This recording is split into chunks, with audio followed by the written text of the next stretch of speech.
Good afternoon. Good afternoon and welcome to this Monmouthshire County Council full council meeting on this Thursday the 10th of April 2025 in the Council Chamber in County Hall, Usk. It is my pleasure to welcome my fellow councillors, officers and staff, along with viewers watching online. And I would also like to extend a warm welcome to members of the public who are attending in the chamber today. Welcome, Croeso. I would like to remind councillors online that they must keep their cameras on at all times. Now, we have new arrangements for members for voting, which you have, and speaking, which you have all been made aware of.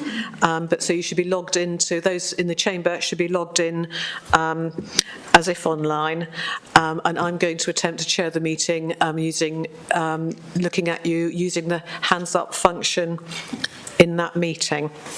Please lower your hand when you've spoken. I would also like to remind everyone in the chamber to turn their mobile devices to silent. I've just reminded myself, so I'll just check. Yeah.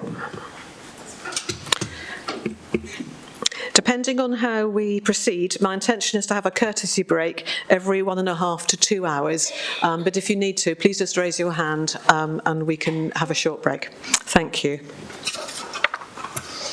Our first item of business is apologies for absence. Do I have any apologies? And we have none notified, thank you. And declarations of interest. Councillor John. Afternoon, Chair. Can I declare an interest under the first motion, 6A? I work part-time as a public affairs consultant and one of my clients is the Canal and River Trust. So I will leave the meeting during that item. Thank you. Nobody else? Thank you. Oh, sorry, Chair. I've got my hand up. Oh, I'm sorry. Bear with me while we get used to this. I will also declare a personal and prejudicial interest under 6A and I'll be leaving the meeting too. Thank you, Councillor.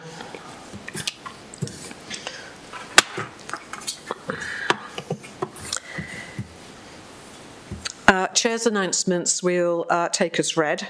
And so that takes us to item 4, to confirm the minutes of the meeting held on the 6th of March. Do I see any dissent? I see none, so those minutes are adopted. And that then brings us to item 5, which is public questions. Now, just to explain, the slot for public questions is 15 minutes in totality for all questions from members of the public. Because two questions, questions 1 and 2, are on the same, very much on the same subject, I'm going to suggest to make best use of this time that we hear both questions and then allow the Cabinet member to answer, after which each questioner will have, assuming there is still time available, will be 10 minutes for this one, time to ask a supplementary question. So could I ask Anne Lynch, please, to ask her question. Thank you, Anne.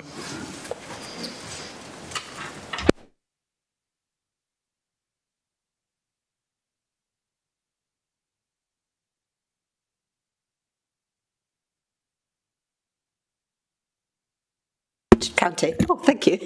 And for considering my question.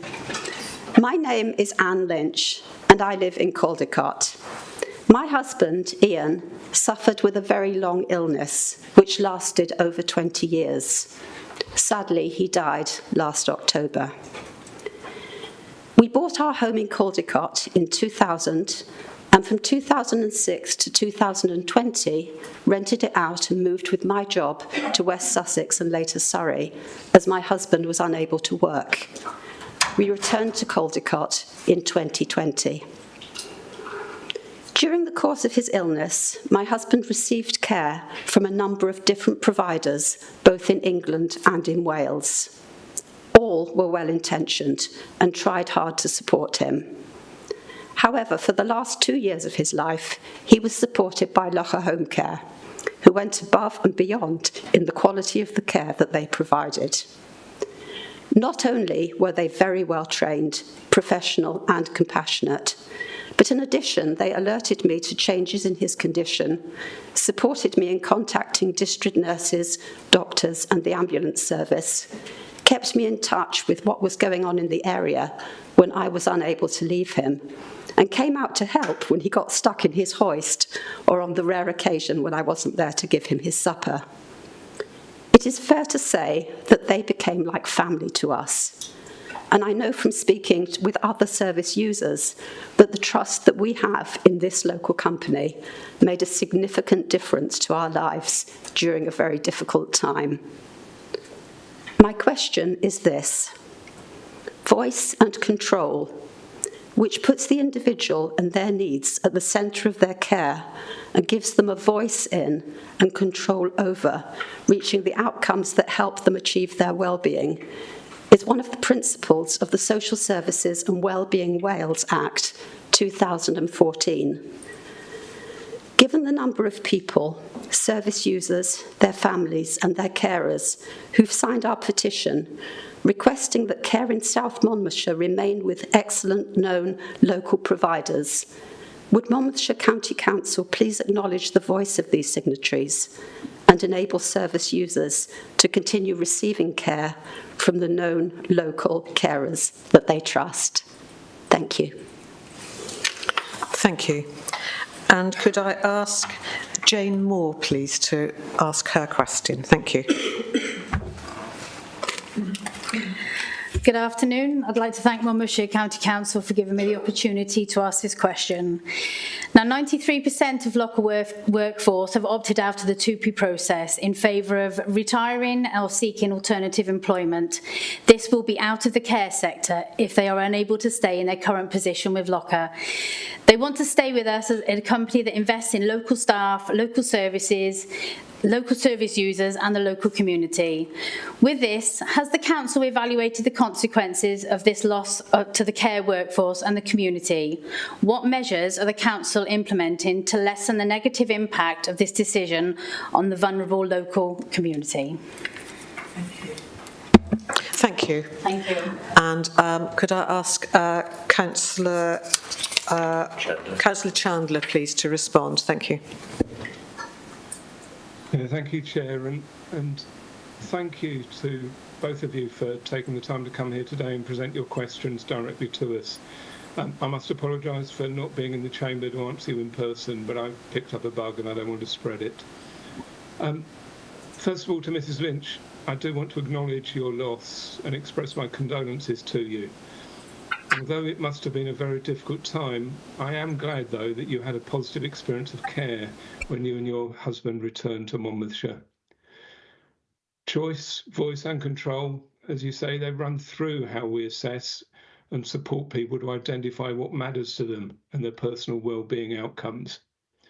And the care providers that were successful with the bids that they submitted were chosen after a rigorous selection process, where quality was given a greater emphasis than cost. And the new providers are keen, as are we in the council, to ensure that the wishes and preferences in terms of how people receive their care remain a priority. And indeed, the way that the contracts are set should assist with a flexible, person-centred approach to care. But we do know that change can be unsettling, which is why we provided and continue to provide information, points of contact, and the opportunity to discuss people's preferences with their social worker on an individual basis. There will be a 3-month transition period during which existing providers and new providers will work together to hand over each individual care arrangement, discussing them carefully to ensure the voice of the person isn't lost. The terms of the agreement with the providers requires those providers to ensure that the options for staff transferring from one employer to another under the 2P process are made clear and encouraged. This would enable people to continue to receive care from the people who they know and trust. And that brings me on to the second question from Ms Moore. I couldn't comment at this point on the figures that she has quoted, as the 2P process has not yet commenced. But just as an aside, should say that all care agencies we commission are required to pay at least the real living wage. We do acknowledge that some staff may choose not to transfer, and this will be addressed by the new providers as the implementation progresses by either redeploying staff or recruiting new carers. Finally, I want to emphasise that our strategy for commissioning domiciliary care aims to provide more stability in the care provider sector, giving agencies more certainty and the better ability to recruit and retain staff. And this is important not just for those receiving care now, but for every one of us who might be needing care in the years ahead. So thank you for your questions. Thank you, Councillor. We've got a couple of minutes left if either of the questioners would like to ask a supplementary question. I should add this should be a question, not a speech. Thank you.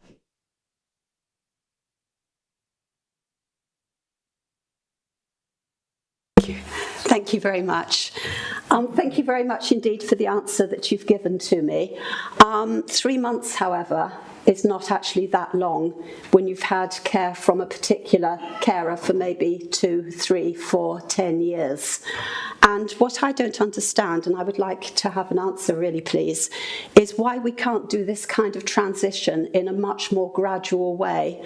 So people in Caldicot, for example, which is where I live, who have Locha home care, continue to have care with Locha until they no longer need it, and that new contracts within Caldicot be given to whoever the new supplier is going to be, and do this gradually in a sort of rolling way, in such a way that the people who have the care in Caldicot now can really keep their carers rather than move to somebody new. The reality is that with so many people unlikely to TUPE across, there are going to be a lot of people in Caldicot who are not likely to keep their carers. So please, could our carers keep coming to their clients now, and could we not do this in such a way that when the care is no longer needed because the client perhaps is no longer with us or gets better or goes into a care home, actually that's where that contract stops. I hope I expressed that all right. Thank you. Thank you. And Ms Moore, do you wish to answer? No. So Councillor Chandler, if you could answer that reasonably succinctly, please. Thank you. Yeah, thank you. I mean, I can understand your desire for that transfer, but as a council, as a local authority, we do have to review our commissioning arrangements periodically, and we do have to re-tender services periodically as part of the requirements of what we do. And our intention to develop long-term partnership arrangements with a few providers is about providing that stability for us in that care sector, and that predictability in terms of employment for those organisations. It's not easily possible to how do I put this? The exchange of sorry, I'm not feeling that great at the moment, so excuse me for thinking a little bit slowly here. We needed to make this change. Having agreed those contracts, the exchange of contracts is difficult, but we do have to manage that transition in an organised way to a certain point. It wouldn't be possible to roll that out over an extended period, just either operationally or financially, because we would then be losing the benefits of what we're trying to achieve with the transfer. So while I can understand your concerns and your desire for that, that's not going to be possible, because that would be reverting to our old system, where effectively we're spot purchasing individual packages of care from contractors as and when they were needed, which we were finding both ineffective for us, but also not ideal for the recipient of care either, or the provider market. I hope that goes some way to answering your questions, even if you're maybe not happy with the response. Thank you. Thank you. Thank you. Thank you. That brings us to the end of that question and those two questions and answers. The next question, number 3, 5.3, is submitted by Joseph Taplin. Chair, excuse me, but Councillor Riley has her hand up. I don't know if you'd accept the question. Councillor Riley, I'm sorry.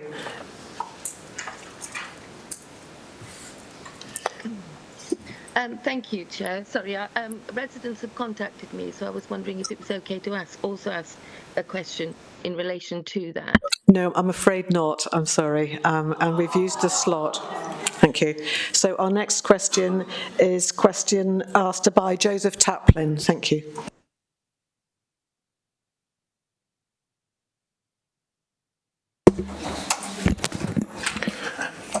Good afternoon. Thank you for the opportunity, and apologies to our friends in the back there that I have been asked to take this moment. My name is Joseph Taplin. I'm here representing myself as a private boat owner along the Monmouthshire and Brecon Canal, and also as a key volunteer within the Preserve and Protect the Monmouthshire and Brecon Canal group. The Monmouthshire and Brecon Canal is a vital part of our industrial heritage. It is recognised by UNESCO as being of outstanding universal value. It is not only a strategic asset for this council, but one of the region's most visited attractions. I'm grateful that the Monmouthshire County Council stands with others in seeking an urgent solution to the growing crisis of the limited water abstraction, and I know that Monmouthshire County Council makes good decisions. The canal's recreational value is immense. It serves everyone from school children to the elderly and supports dozens of community programmes, boating centres, hire companies, pubs and shops. Sorry, just 1 second, please. If those at the back of the chamber intended to leave, I'm going to suggest you do that now because it's quite disruptive, and we can... We'll stop the clock. Yeah. Stop the clock. I've stopped the clock, okay? Yeah, no problem. Yeah.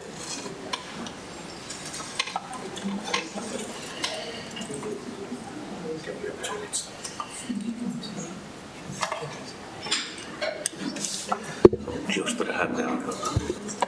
Their audience is looking.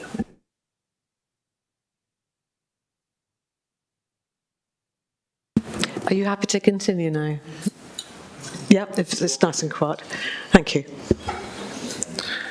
I had timed my question and it was under 2 minutes, so I'm going to backtrack very slightly. The clock. While there was a short distraction there. So I was showing gratitude to Monmouthshire County Council for standing by and so ardently and publicly with those who are making a stand against this growing crisis, and I referred to the fact that I know that Monmouthshire County Council makes good decisions. The canal's recreational value is immense.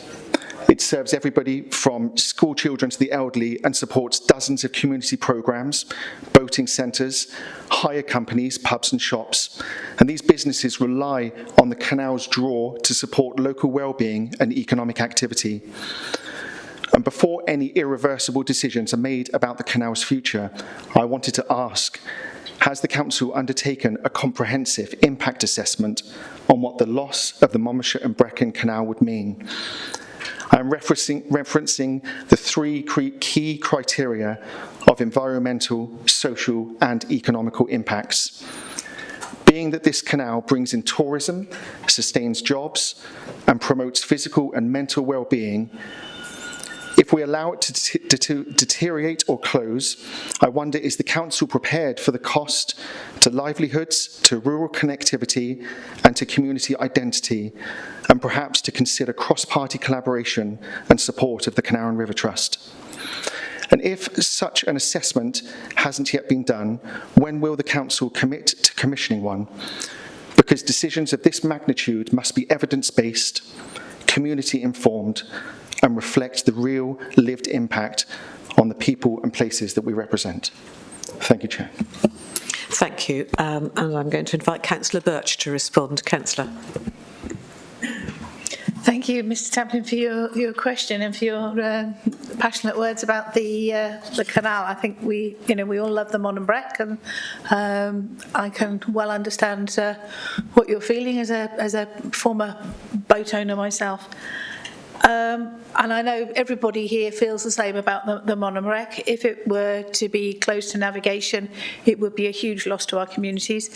And as you say, environmentally in its habitat value, economically for its tourism value, and socially in terms of the pleasure it gives as a part of the World Heritage Site. However, the council doesn't own the canal, and nor do we have significant influence over the decisions which would be taken by the Canal and River Trust, by Dŵr Cymru and Natural Resources Wales. If the canal were to be closed to navigation, there would be very little, realistically, that Monmouthshire Council could do to mitigate the impacts.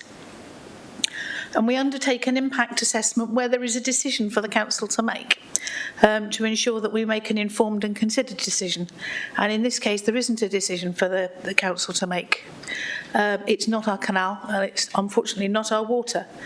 There are decisions for the Canal and River Trust and Dŵr Cymru and Natural Resources Wales to make, and the only thing that we can do, standing with yourselves and with our partner local authorities, is to try and influence those decisions on behalf of our residents. And I hope you will see today that our council is united in trying to do that. You've got all of 30 seconds if you wish to answer a further question. I appreciate the response and the honesty. Thank you. I accept that. And I too agree that I am hopeful for a unanimous vote for Chancellor Jan Butler's motion today. Thank you. Thank you.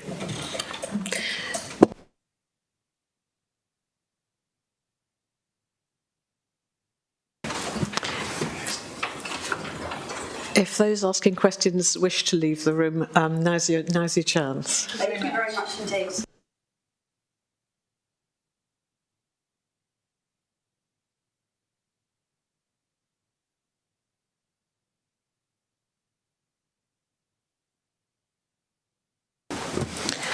That takes us to reports to council. So the first item is the Constitution review, and I'm going to invite Councillor Sandals to address that. Diolch, Gadeirydd. The purpose of this report is for Council to consider proposed amendments to the Council's Constitution as recommended by the Monitoring Officer following a review. The changes were considered by the Democratic Services Committee in January this year, following which group leaders were consulted on the proposals. The amended Constitution is now being brought to Council for approval. The report of the Monitoring Officer outlines the key changes being proposed, and a copy of the revised Constitution detailing all proposed amendments with track changes is attached at Appendix 1 to this report. The key proposals are as followed. The creation of a separate procedural rules for full council, committee meetings and cabinet meetings to remove ambiguity about the applicability of the relevant procedural rules. To confirm the requirement that members should be present for the duration of an item of business in order for them to be eligible to vote on that matter, with the power given to the chair to exclude a member from voting if they have missed information that is material to the decision being made. Where the council or one of its committees is exercising decisions of a quasi-judicial nature, given the heightened risk of legal challenge, the rules will prevent members from voting if they miss any introduction or part of an item of business. To establish a procedure for call-in for significant decisions made by officers under the council's scheme of delegations. To codify the right of group leaders to attend cabinet meetings and ask questions. To harmonise the Council's adopted petition scheme with the petition provisions set out in Council meeting procedure rules. To establish an appointments committee for the appointment of chief officers and deputy chief officers, other than the chief executive and SLT members who will continue to be appointed by Council. To update the Council's scheme of delegations to reflect changes in the strategic leadership team and the reallocation of responsibilities. And finally, to incorporate the Planning Code of Practice as approved by the Planning Committee into the Rules and Procedures section of the Council's Constitution. The recommendation is that Council approves the amendments to the Council's Constitution as set out in the draft Constitution at Appendix 1. Diolch bawb. Thank you.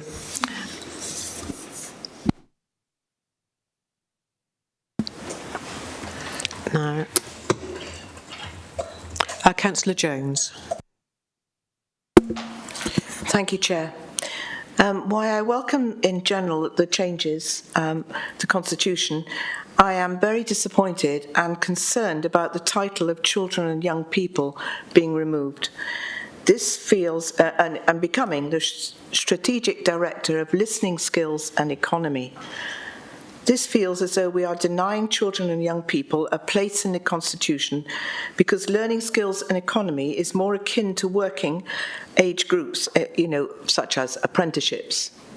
It does not sound as though it is looking after young children. This at a time when we are striving to make children and young people's voices heard.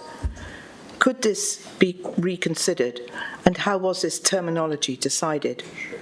The roles may be the same, but identifying its purpose will be difficult to any outsiders, not least the young people themselves. Please, could this be reconsidered? Thank you, Chair. Thank you. I'm going to suggest we take 3 questions at a time. Councillor Sandals, would that be in order? Councillor John. Thank you very much. Good afternoon, everyone. I welcome the very constructive debate on this matter at the Democratic Services Committee a few months ago. I think many of the changes reflect changes reflect things that already happen on this council, but codify it now within the Constitution. Things like reflecting that group leaders have a right to attend cabinet and to ask questions on reports. One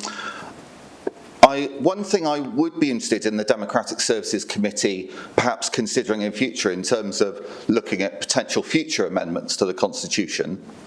I note the point about virtual attendance in meetings, and I think that's been such a positive in terms of broadening the range of people who can be councillors. It's made the role of a councillor far more accessible to younger people, people with caring responsibilities, and that's really welcome.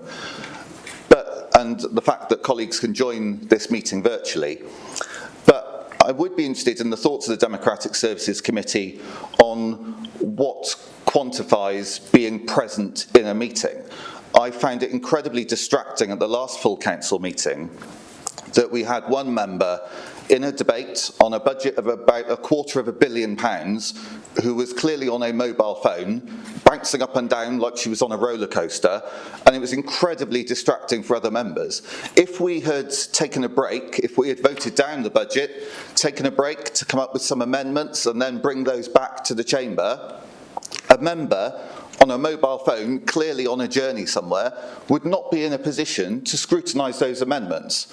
If there was an amendment to a motion, they would not be in a position to scrutinise that. So I would be interested in the views of the Democratic Services Committee on that, because I do think a fair-minded member of the public watching that committee would have questions as to whether we had someone's full undivided attention on the matter under discussion. Thank you. Councillor Howarth. Thank you, Chair, and good afternoon to yourself and members and senior civil servants. Could I ask James just for guidance, really, because I was always under the impression that anybody, councillor, could come to this chamber with a motion to amend the Constitution, didn't have to go through Democratic Services. That was my first question. I thought within our Constitution we could amend whenever. That was always what I thought we could do, come to this chamber and amend. My second one, it goes back to the position of the cabinet and connection between the leaders and the cabinet. I know it becomes very frustrating, really, with the timescales that leaders have to put questions to cabinet through their groups, and it becomes virtually impossible, really, with the timescales. And an example was I had to formulate a question to Cabinet with one of my group, with the leader who was unavailable, and I missed the deadline by approximately 3 minutes because I couldn't send the email, and that was rejected as a question to Cabinet.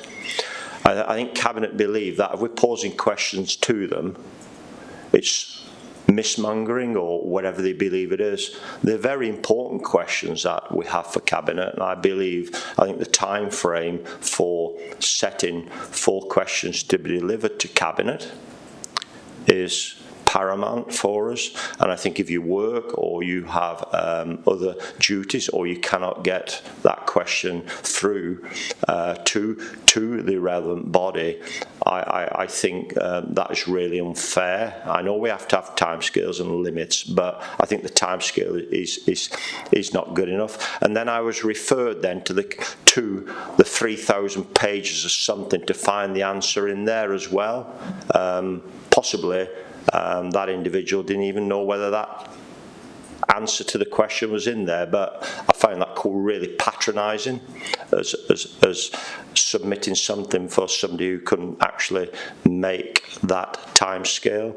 There are lots of things within our constitution we would like to change. It becomes very frustrating for members, but we have what we have there. But I still believe that we as a council and members should be able to bring something to this chamber. So today we heard Councillor Penny Jones mention that young people were going to be removed, and I do. If there is an amendment that she believes should be put back into the Constitution or included in the Constitution, I will second her today on that motion. Now that's the way it should be, because she's asked for an amendment there. I think that's the way the Constitution should operate, not through democratic services.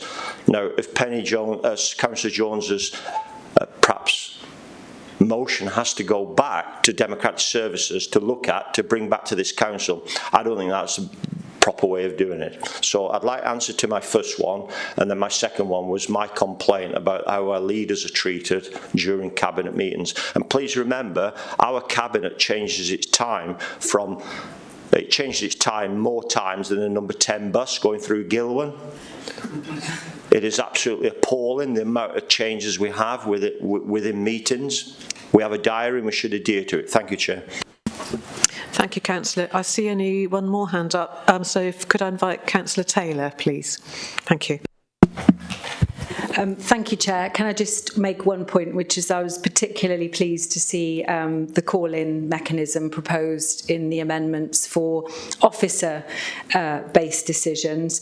Officer-based decisions which either result in council incurring significant expenditure or making savings, which are significant, or are significant in terms of the well-being of individuals living or working in the council area. And it seems to me that if we were in a position, if that was already embodied in the Constitution, that the decision around the commissioning of domiciliary care in the south of the county may very well be a decision, an officer-based decision, that some members may wish to call in. Thank you, Chair. Thank you, Councillor. I see no other hands up, so could I invite Councillor Sandals to respond? Thank you. Thank you, Chair, and I'll pass straight to the Monitoring Officer, James, who's got the answers ready. Thank you. Okay, so the first question came from Councillor Jones. The job titles of the chief officers is set by the... Sorry, can you hear me okay? A bit closer to the mic, sorry. So the job titles of the chief officers are set by the chief executive, and in the Constitution, the chief executive is obliged to maintain a list of job titles. That isn't something that members are able to determine in terms of job titles. That's an operational decision. So it's included in the Constitution only because it's a requirement for it to be recorded in the Constitution. So it's a statement of fact. That is the job title of it. The second question, I believe, is from Councillor John. My aim in bringing this version of the Constitution was to make sure that the Council was on a sound footing legally and to strengthen our governance arrangements. So by design, I deliberately brought a Constitution that all members could support and get behind, because I think it's important to deal with those fundamental issues first. I fully accept that 46 members will have their own individual requirements or desires of what should be in the Constitution. But I thought it was important, given that the Constitution hadn't been reviewed properly for quite a long time, that we deal with the fundamental governance issues first. But I would encourage any member, if they do have their own opinions about what should be in the Constitution, to email me and the Chair of Democratic Services Committee, and I can take a subsequent report to Democratic Services Committee to deal with those amendments or changes to the Constitution and take it through the same process that this has been through. And that brings me on, I suppose, to Councillor Howarth's question as well. I can't quote the section off the top of my head, but the Constitution requires that amendments to the Constitution are brought by the monitoring officer. There is no provision in the Constitution for a motion to be brought to Council to amend a Constitution, but that is something that can be taken to Democratic Services Committee in the same way I just suggested, if that is something that members want to consider. That isn't there now. At the moment, it's only the monitoring officer who can propose amendments to the Constitution.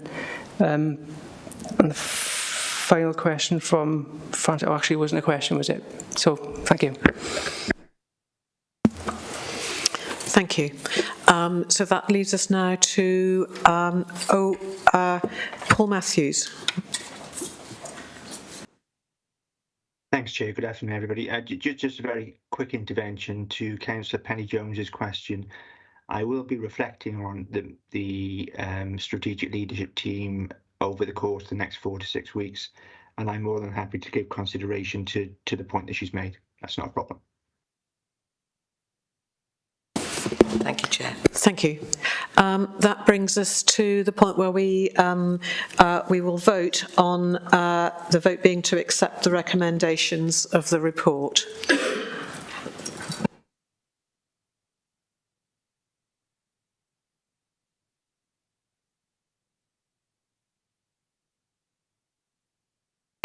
There it's on your screens now. Thank you.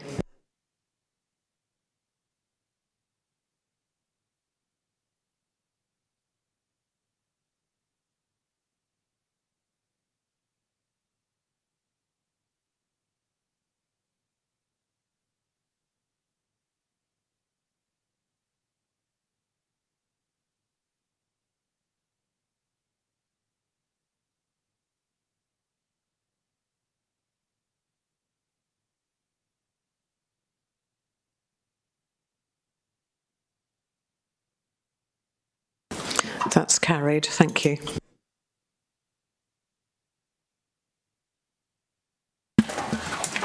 This brings us to the next item on the agenda, which is the Senior Leadership Pay Review. I'm going to have to ask members of the SLT to leave the chamber, please.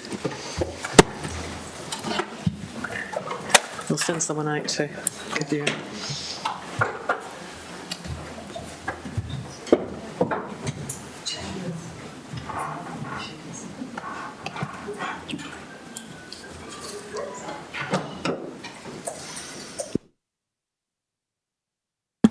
Thank you. Councillor Callard, if you'd like to introduce this, please. Thank you, Chair. At its meeting on the 18th of July last year, this council voted to establish a remuneration committee to review the pay of this council's senior leadership team. The membership of the committee was designed so that no one group on the council would have a majority. As Human Resources sits within my portfolio, I sat on the committee and was elected to chair the committee. Both the Conservative group and the Independent group decided not to participate in the Remuneration Committee, and so their places were held vacant. The committee met on 3 occasions. On the 15th of October in 2024 to receive training and consider the terms of reference and governance documents. On the 22nd of October 2024 to consider the independent review, including a presentation from the independent consultant Anne Fidamore. And finally, on the 19th of November 2024, to determine a final recommendation to be presented to and considered by Council. The minutes of these meetings are available on the Council's website. Monmouthshire County Council last evaluated the salary bandings for senior leaders in 2009. Since this time, other local authorities in the regional area have re-evaluated their salary bandings to remain competitive and attract talented senior leadership candidates.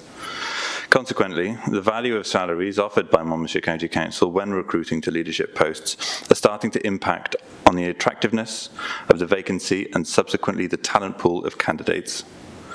As an example, the Council recently advertised for the role of Head of Planning and didn't receive a single external application.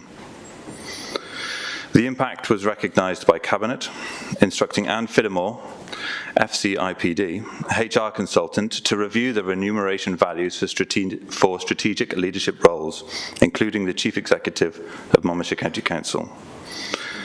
Anne Fiddamore is an experienced public sector HR consultant. She has undertaken similar reviews in other Welsh local authorities. She has provided a comprehensive analysis and benchmarking of Monmouthshire County Council's remuneration levels against other local authorities. The scope of the independent review included 8 roles, which were the Chief Executive, the Deputy Chief Executive and Strategic Director for Resources, the Strategic Director for Learning Skills and Economy, the Strategic Director for Social Care and Health, the Chief Officer for People, Performance and Partnerships, the Chief Officer for Law and Governance, the Chief Officer for Customer Culture and Wellbeing, and the Chief Officer for Communities in Place. The reason for instructing an independent review was that these posts are not currently included in any job evaluation scheme.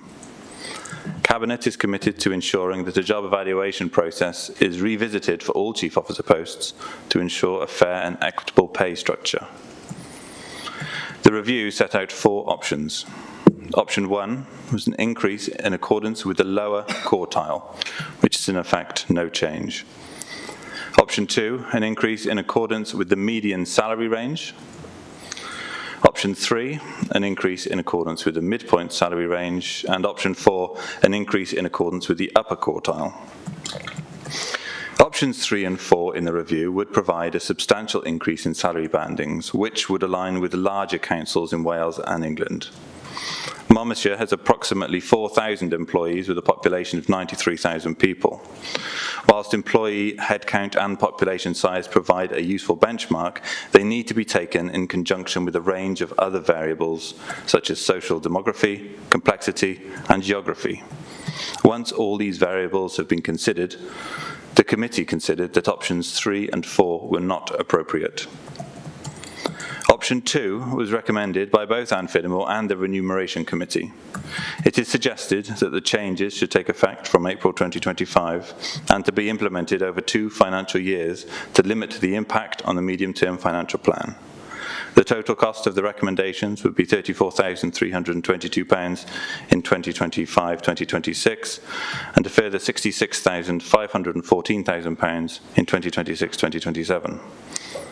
To put this into context, in the budget which Council passed last month, we ratified savings of £170,000 through a restructuring of our senior leadership team.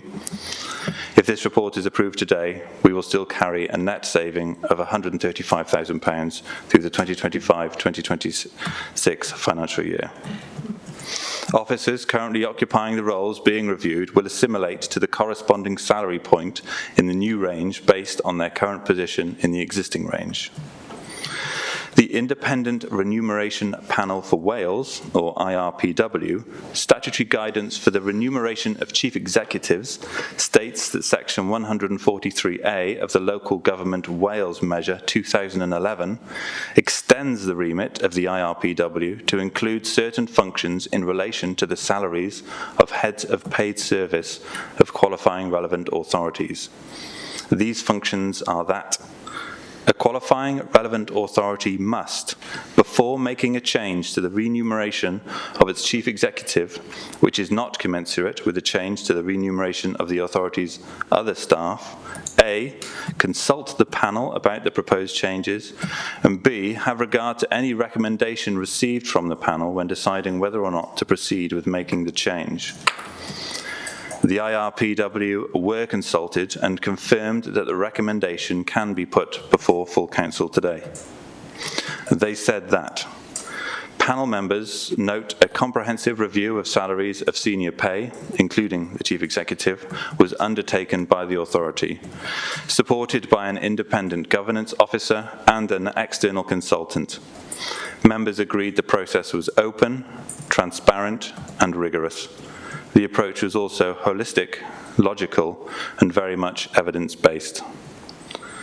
Council, I believe that the recommendations presented in this report are fair and will help to safeguard the quality of officer leadership within this authority, thereby supporting the Council's aims of providing high quality and good value services to the residents of Monmouthshire.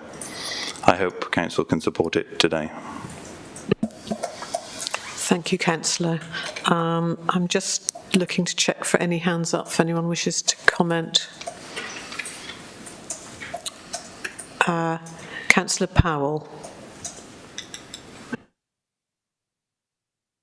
Thank you, Chairman. I'll be very short. All I want to say is this. If we want to keep the high quality of officers, and especially in the senior officers who are leading this council, if we want to keep them, we've got to pay them a decent salary. It might sound a lot to us because we don't have that sort of money, but it's a great responsibility what they're doing. It's not just the actual work, it's a responsibility. And if we want to keep a good quality of officer and of work people, we need to treat them as we should. Thank you. Thank you, Councillor. Councillor Howells.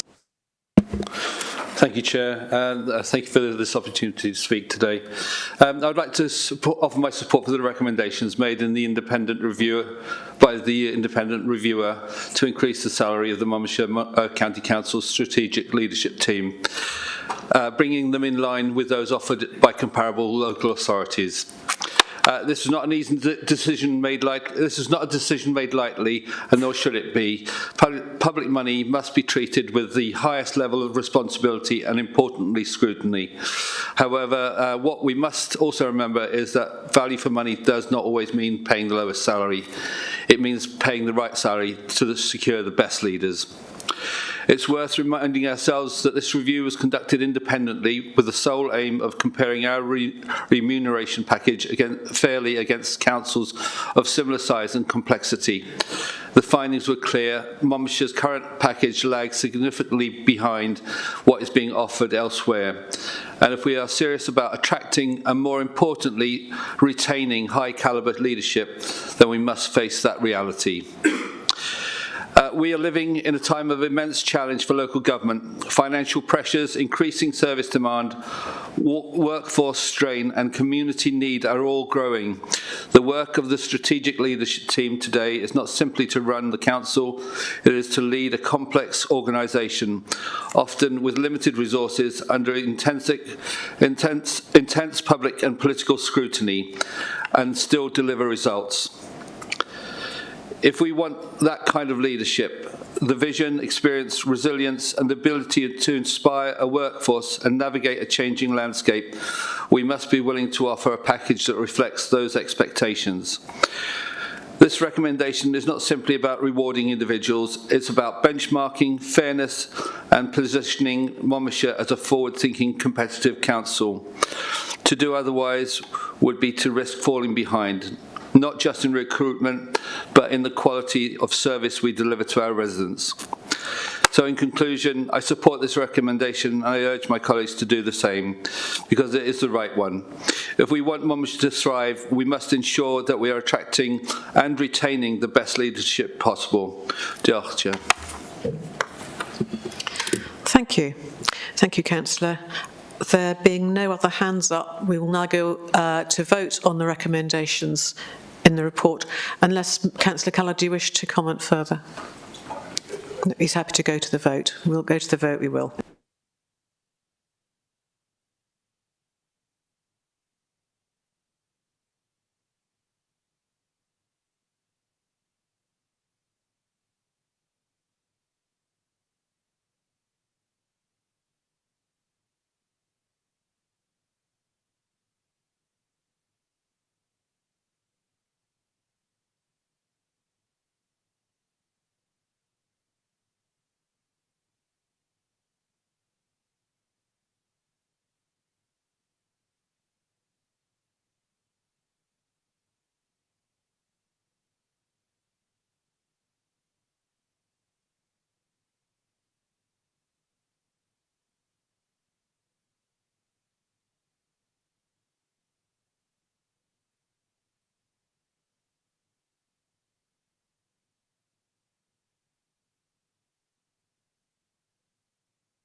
So we've hit a glitch, which I'm almost certain I'm responsible for. My apologies. We're all getting used to this new system. We're going to put up a fresh voting function.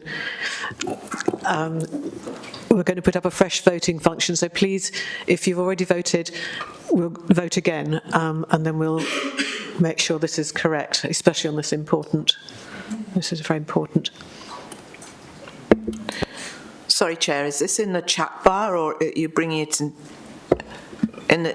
It should appear in your screen. But we've got it in the chat bar. Yeah, that's what I'm asking. I've also got one on the screen.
That is clearly passed. That's 29 for, 15 against and 1 abstention. Councillor Lucas. If I may. Yes. Yeah, it didn't reappear for me, so I couldn't re-vote. Nor myself. No Me me. neither, Chair. Sorry, Chair. Nor me.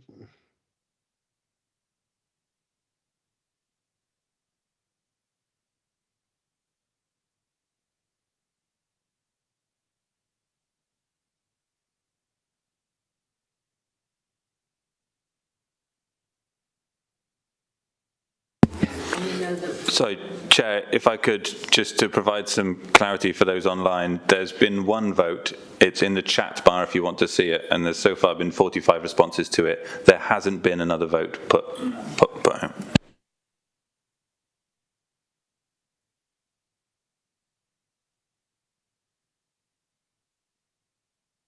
With respect, that's not what the chair said. Thank you. Surely it's clear enough, 29 to 15. Yes, the result is very clear. 29 for, 15 against and 1 abstention. So that is very clearly carried. Thank you. My apologies for the confusion. Last chance. That takes us to the end of this item, and we'll ask members of the SLT to return. That would probably suggest a sensibly a 10-minute break whilst we're going in and out. Richard.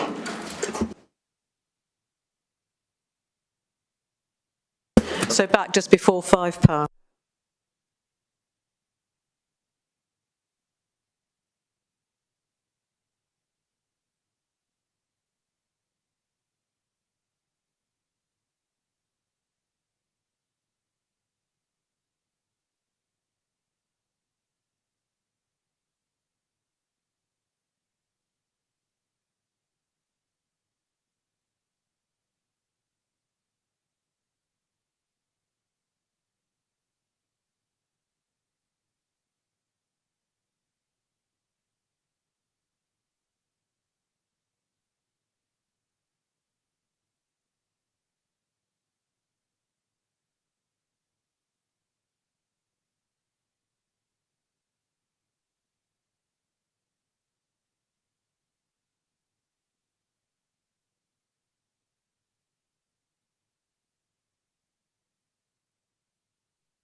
ask you all to be seated, please? It's 5 past.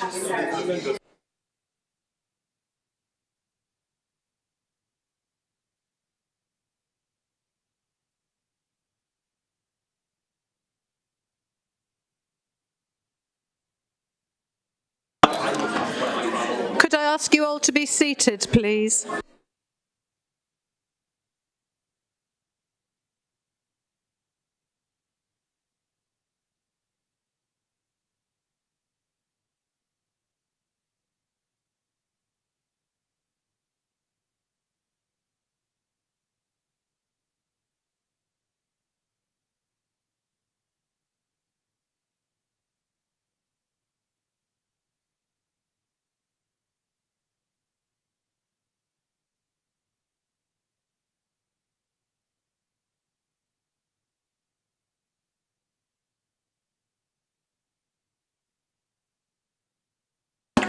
It's gone 5 past, so I'm proposing to restart the meeting. They're all in front, actually.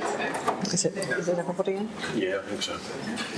Couldn't find anybody back there. Thank you. Who's that one over there at the end? Tony, I think he's on one. Thank you, thank you. Right, we are now into the section of the meeting given to motions. So motion number 1 is submitted by Councillor Butler. Councillor Butler.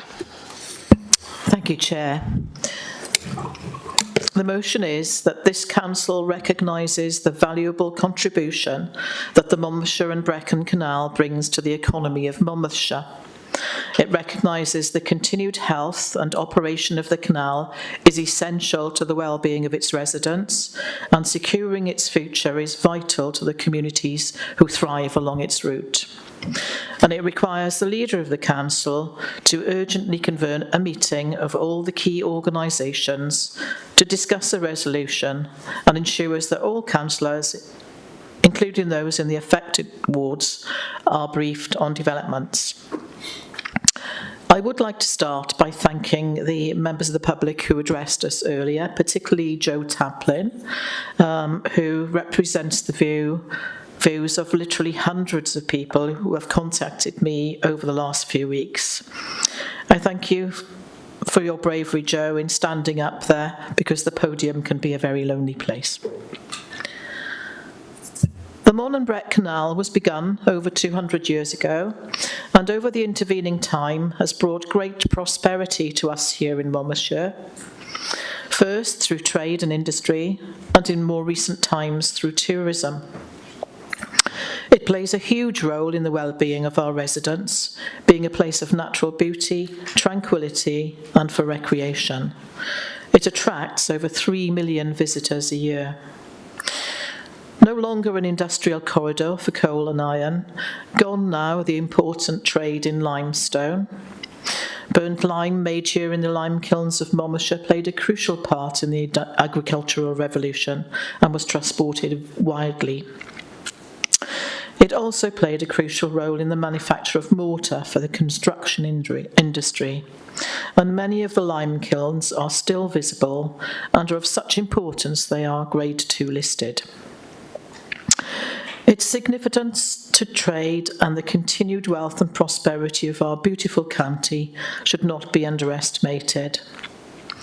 Once it enabled the passage of ironstone and coal to serve the ironworks that fueled the Industrial Revolution.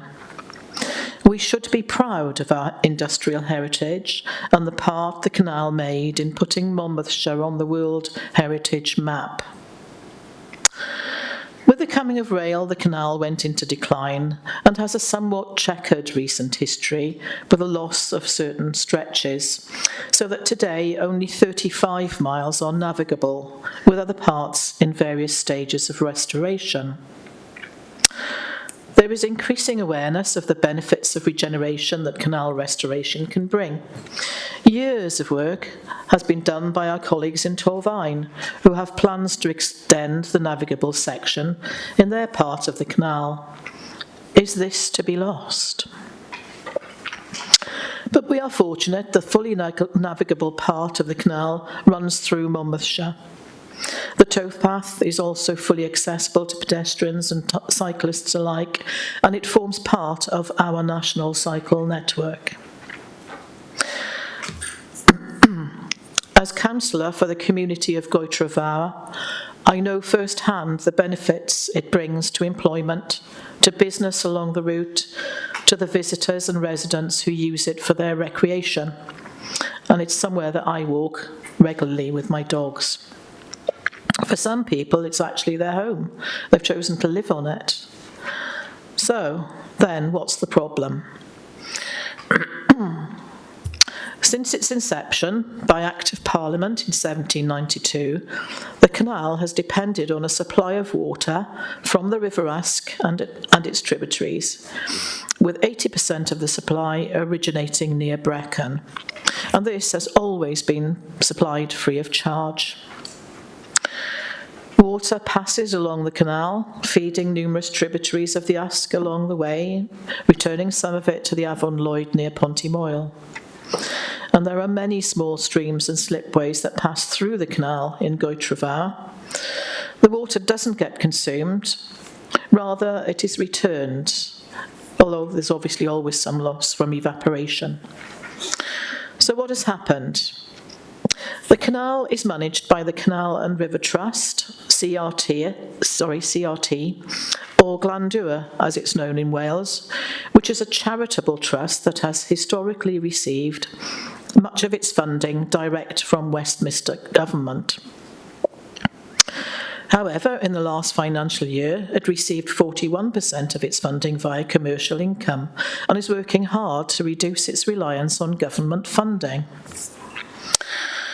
But with little consultation, Glandua is now being required by National Resources Wales, a government-sponsored body, a Welsh government-sponsored body, to both obtain a water abstraction licence and is being limited in the amount of water it may abstract in a day. The third player, Dŵr Cymru, Welsh Water, are able to supply water from another source, but at prohibitive cost, which the Canal and River Trust cannot afford. The dry winters we are starting to experience are causing extra pressure on all our rivers and their complex ecosystems.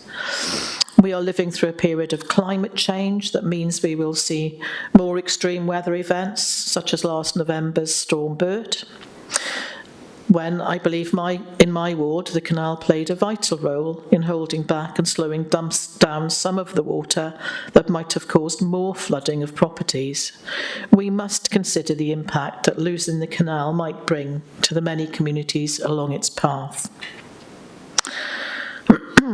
To operate its locks, the canal needs a daily supply of water, and the canal will quickly run dry from source at Brecon is restricted.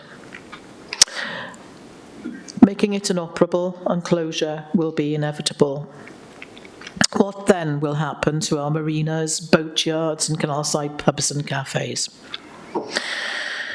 Over 200 years, the canal has developed its own ecosystem, and I can get no answer to this question.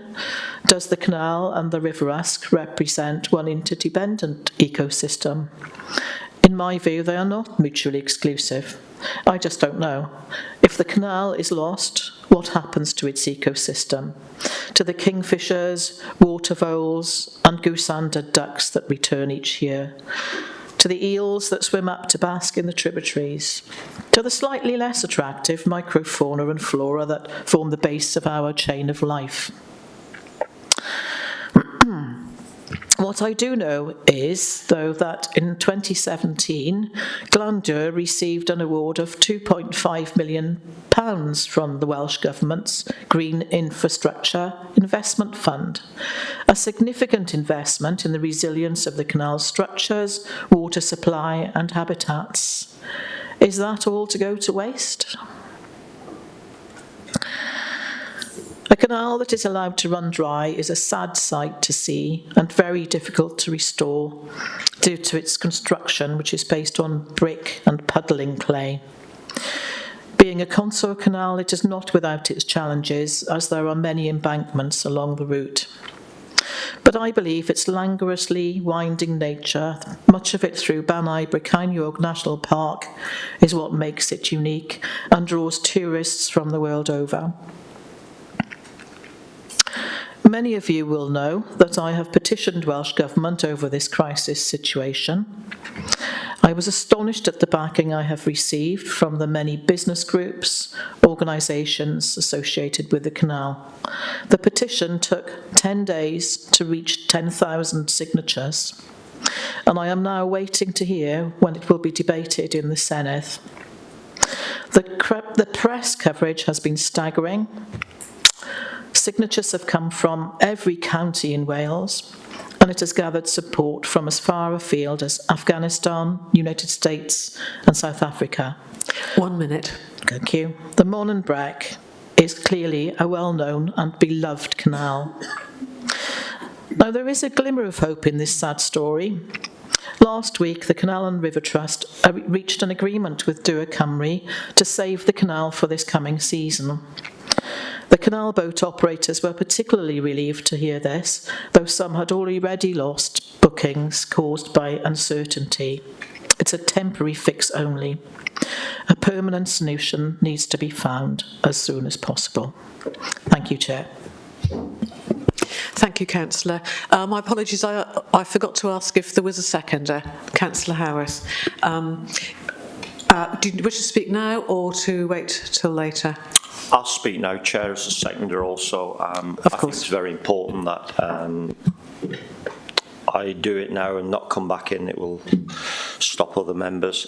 May I thank Councillor Butler and everybody around her for bringing the motion today and making the canal, the Môn Brecon Canal, at the forefront of where we are with our strategic aims. I wasn't that pleased this afternoon with the response from the Cabinet member to a member of the public. I thought we actually degraded what he came here for, to represent many people out there. He didn't get an answer to his question. To say it's not our responsibility, I feel is poor. I think we have a duty and a responsibility for the Môn Brec Canal as a council. My children grew up on the canal, and I think many people within the canal area, their children grew up. They spend many hours on the canal. I learned to fish on the canal, and many people learn to do lots of things on the canal. Many of our school children in Monmouthshire actually go on the canal. They spend hours up there learning how to do all sorts of tasks. Many charities use our canal, raising funds and money to support good causes. Does our canal have a future, long term? The way we are at the moment, with what we're saying and what is happening out there, it doesn't. And that shames me to say that we in Wales will not look after our heritage. It is heritage. From the Iron Masters, the Industrial Revolution that we had, them people. Most canals were actually privately owned, and I think they were in Wales as well. I know they were up north. The Leeds-Liverpool Canal was privately manufactured with reservoirs, privately supplying the water. I've asked certain individuals to actually explore where the water originally came from to supply the canal, because I believe that the River Usk was not its original source of supply. We're talking about late 1800s here. They did not have on the high grounds pumps to pump water up to feed rivers and canals. So there is exploratory things going on. There may be covenants out there within documents. Who took over, let's say, the Talabont reservoir?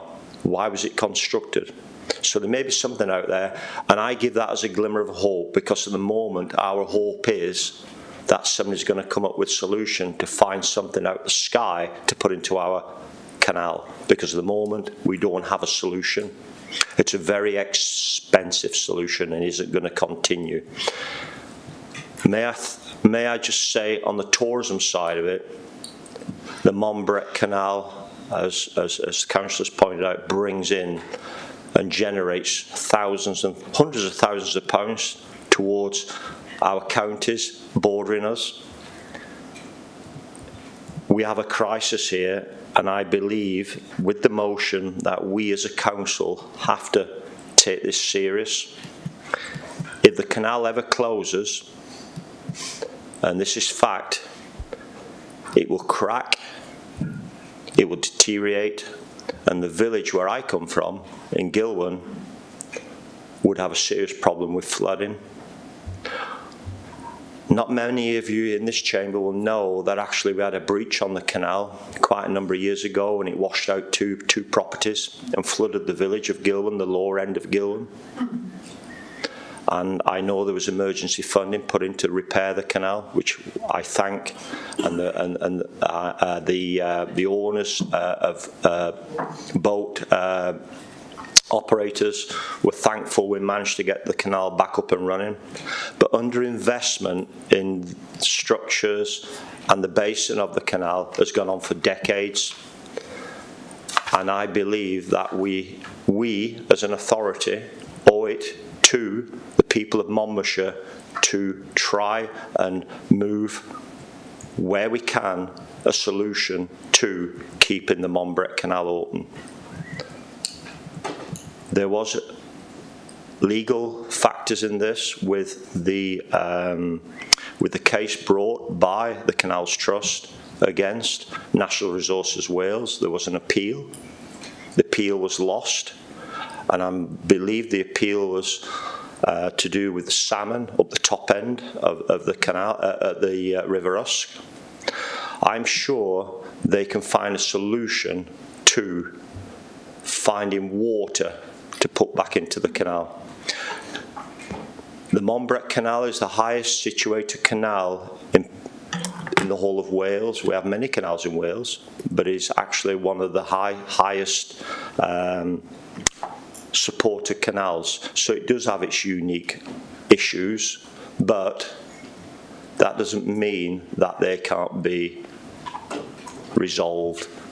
I urge this council, and I urge the leadership team to speak and campaign to safeguard the canal and give it a long-term future. For the younger people out there, for all the people which use the canal, I urge this council to support this motion and make sure that we retain our prime historic structure within Monmouthshire. Thank you, Chair. Thank you, Councillor. Councillor Birch. Thank you, Chair. I too would like to thank Councillor Butler for bringing this motion. I don't think you will find any disagreement, and I hope we can all support it. The Monbrec is a wonderful piece of industrial heritage. And I say that as something of a canal geek myself. Built in the 1790s and 1800s and only briefly profitable before being overtaken by the railway age, it is an absolute engineering marvel. It clings to the hillsides of the Usk Valley, and it was built, as has been said, to take the coal and limestone and iron and manufactured goods to the Newport docks. And its survival is not only a tribute to the women, men and children who built it and worked on it in the past, but also to the tenacity of the volunteers of the various canal trusts who rescued it after closure in 1964. And the canal and towpath and various structures around and over it are an important part of Monmouthshire's tourism office, as has been said, with several businesses offering holiday boats and day hire, not to mention the canal-side pubs and the holiday lets and the businesses at Coitra Wharf. It's an important wildlife corridor and water habitat, and there are also people who call the canal home, such as the gentleman we heard from previously. And I can only imagine what people are feeling now that the canal is threatened with possible closure to navigation during the dry periods as a result of the threat to its water supply. The Mononbrec has always relied on abstracting water from the River Usk, particularly since losing its original water supply, which I understand was from the Crumlin Arm, closed when the A467 was built in 1969. And over the last 200 years of existence, there have been recurrent issues with leakages and landslips, and significant public investment over the last 50 years to restore it and to keep it open. Because, as has been said, artificial waterways are very fragile things and require constant maintenance and a steady flow of water to keep them open to navigation. The current situation over the abstraction licences is a result of the action taken to protect the habitats of the River Usk, which I'm sure we would also all support. And the reality of the climate emergency is that Wales is facing periods of spring and summer drought, alternating with more frequent storms and torrential rain and flooding, as we all know. The canal is part of that complex water system in the Brecon Beacons and Usk Valley, and we need Dŵr Cymru, Natural Resources Wales and the Canal and River Trust to really step up and work together collaboratively and creatively to safeguard our rivers, our drinking water and our canal in this new reality. I agree that I don't think those things are necessarily mutually exclusive. And currently our local tourism businesses aren't just caught in between arguments about the flow of water, but they're also about the flow of money. Dŵr Cymru can supply the water the canal needs, but at a cost which the Canal and River Trust regard as unaffordable. And I'm very glad that there has been an interim agreement between Canal and River Trust and Dŵr Cymru, a stopgap put in place. But what the people who are booking a canal holiday this summer want is certainty that the canal will open, or will continue to be open, and the locks won't have to close. But where I think we do have to be clear, though, is that Monmouthshire Council is not a party to this dispute. Our residents and tourism businesses are affected, and we absolutely have to stand up for them, and are doing so, and will do so, and to call for a speedy and responsible solution. But this is not our problem to solve. Realistically, it's the Welsh Government which will need to be the primary convener of these conversations, supported, of course, by the 4 local authorities who have always worked in partnership to restore the canal over many years. And the leader has already, I understand, written to the leaders of Powys, Torfaen and Newport Council, the other local authority areas through which the Mononbrec is navigable. We're aware of the representations that have been made to Welsh Government, including the petition, and the BBNP will, I'm sure, be making similar representations.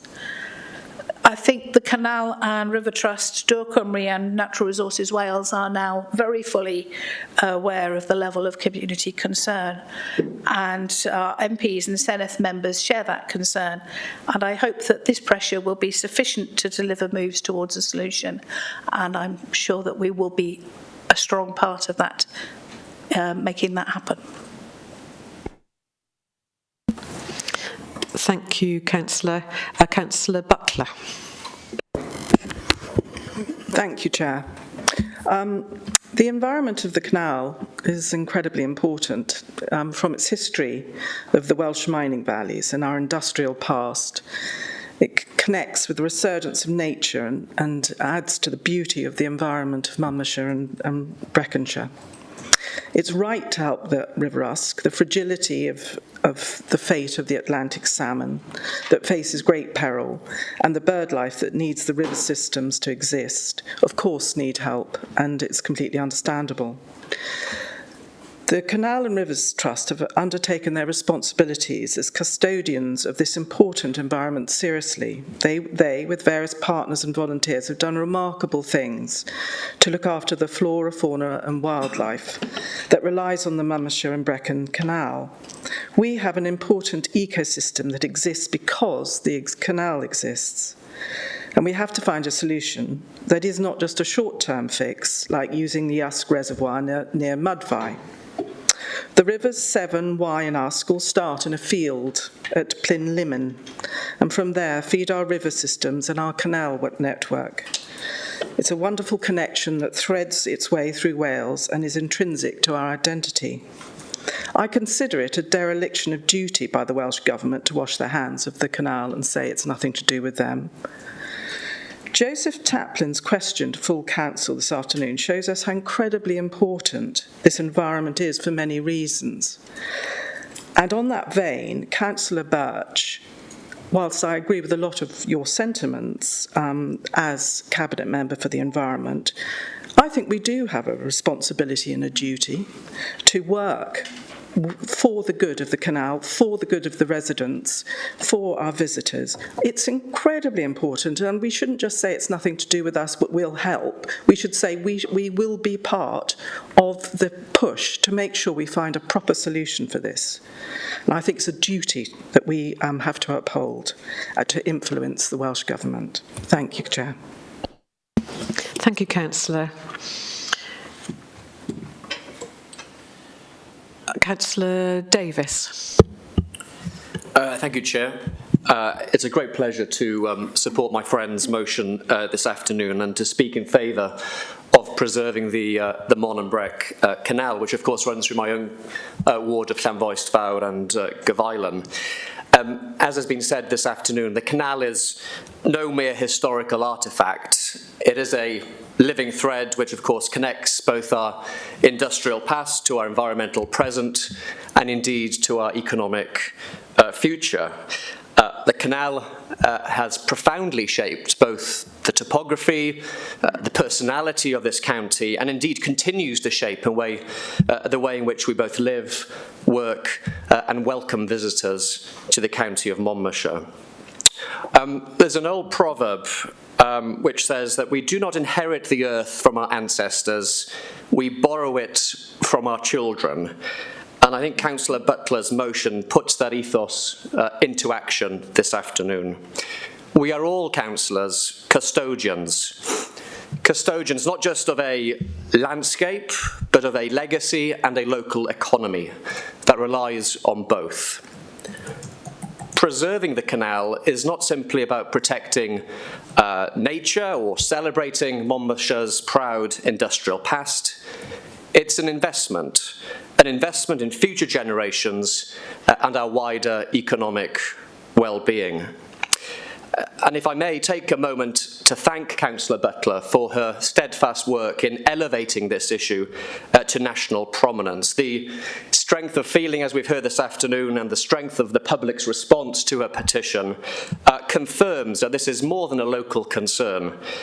This canal, well and truly, is a national asset, valued by residents, tourists and nature lovers alike. But if I may, councillors, what this canal and its plight illustrates, perhaps more clearly than any policy paper could hope to achieve, is this.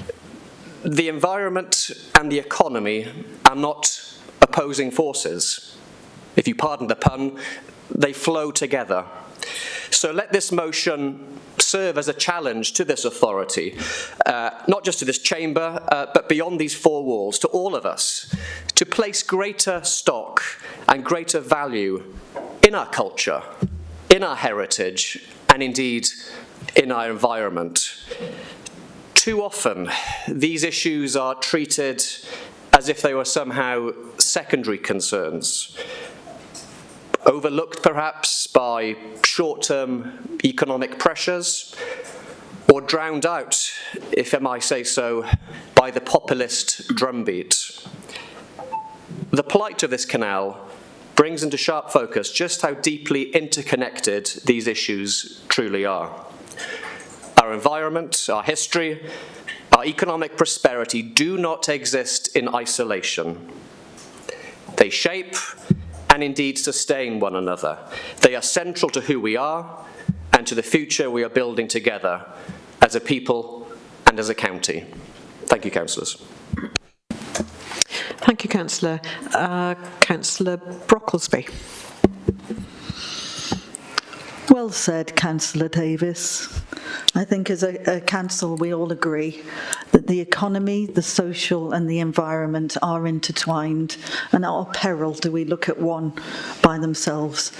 I would like to thank Councillor Butler for bringing this motion to council.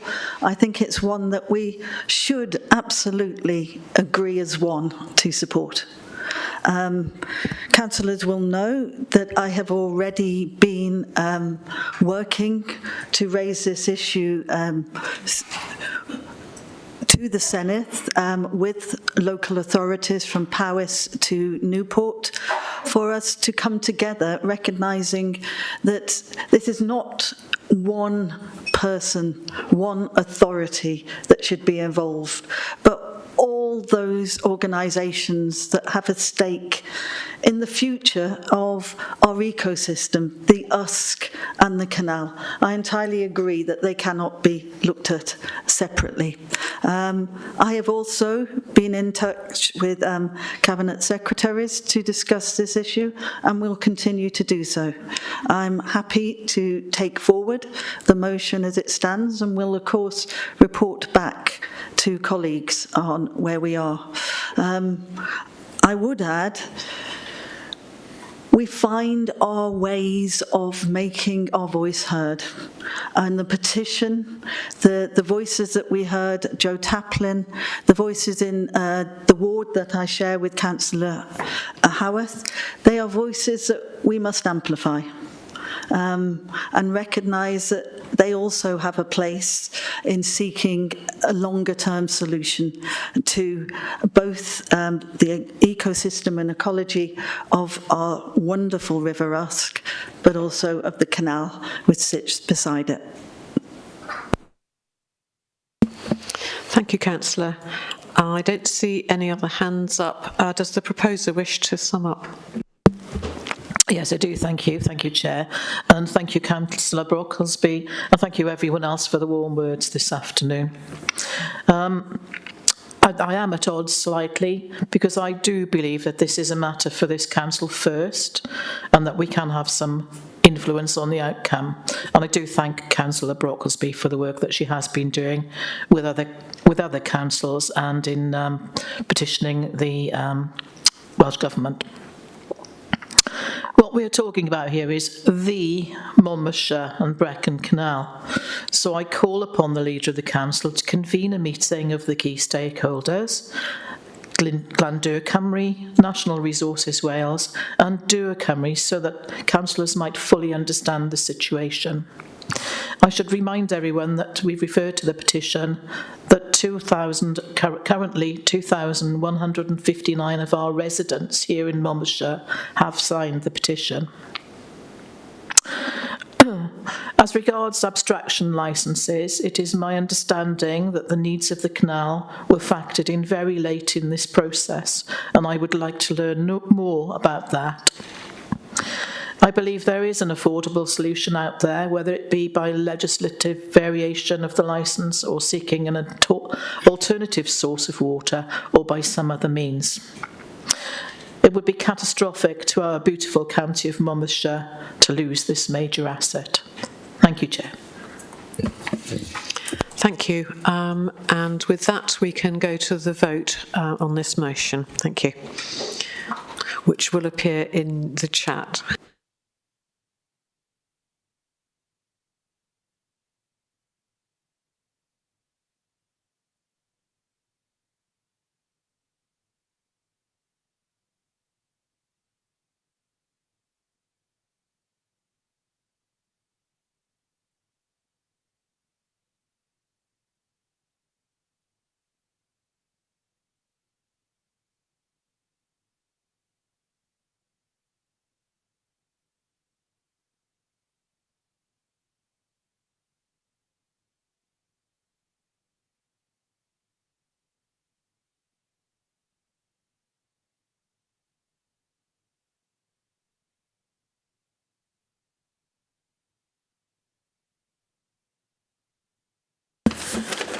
That motion is very clearly carried. Thank you.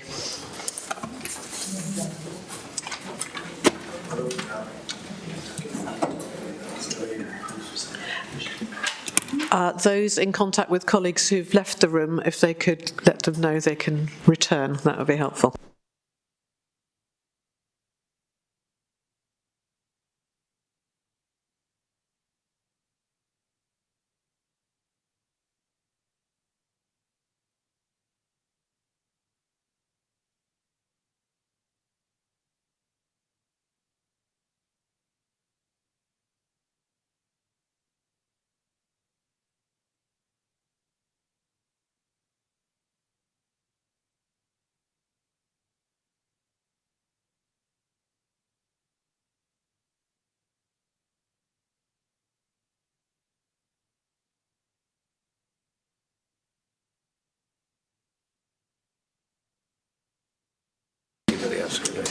Okay, thank you. We'll go on to our second motion. Submitted by Councillor Dimmock. Councillor, do we have a seconder? Thank you. Councillor Dimmock. Yeah, thank you, Chair. I just want to start by sincerely thanking the residents who were in the gallery earlier, and Anne and Jane and Joseph who asked questions during the public open forum. Their presence at full council meetings speaks volumes. It shows you deeply care about our community, our future, and each other. When people care as deeply as they do, when they speak with the kind of passion we've heard today, it creates the energy we need to build a stronger, fairer, and more vibrant community. I brought this motion forward today because I have received significant volume of communication from concerned residents from Caldicot, Portskewer, Chepstow, and the rural villages surrounding Chepstow. Regarding the changes introduced by Monmouthshire Council to the provision of domiciliary care. These changes have raised questions about how local providers are being treated, whether small community-based care businesses are being given a fair opportunity to continue delivering vital services. There is a sense of unease about the procurement processes being used, processes that many feel disadvantage local providers in favour of larger organisations. Given the critical importance of domiciliary care to some of our most vulnerable residents and the vital role that local businesses play in providing it, it's only right that we now take a step back and review how our procurement decisions are impacting the very communities we are elected to serve. When reviewing the social responsible procurement strategy alongside the corporate plan, I have recognised that local spending levels are too low, definition of local is too broad, procurement processes remain overly complex, no firm targets for local business participation, community benefits and social value criteria can unintentionally disadvantage small businesses, lack of visible and practical support for local businesses. There's been no pre-decision scrutiny on this big change, and a more socially responsible procurement approach must also involve working robustly with the people these processes impact most, the residents of Monmouthshire. Often procurement decisions are made without fully engaging the communities they are meant to serve. By proactively involving the residents and businesses and key stakeholders in shaping procurement priorities, the Council can ensure its spending truly reflects local needs and aspirations. Local authorities should always seek to work with local businesses because doing so creates a direct, lasting impact on the communities they serve.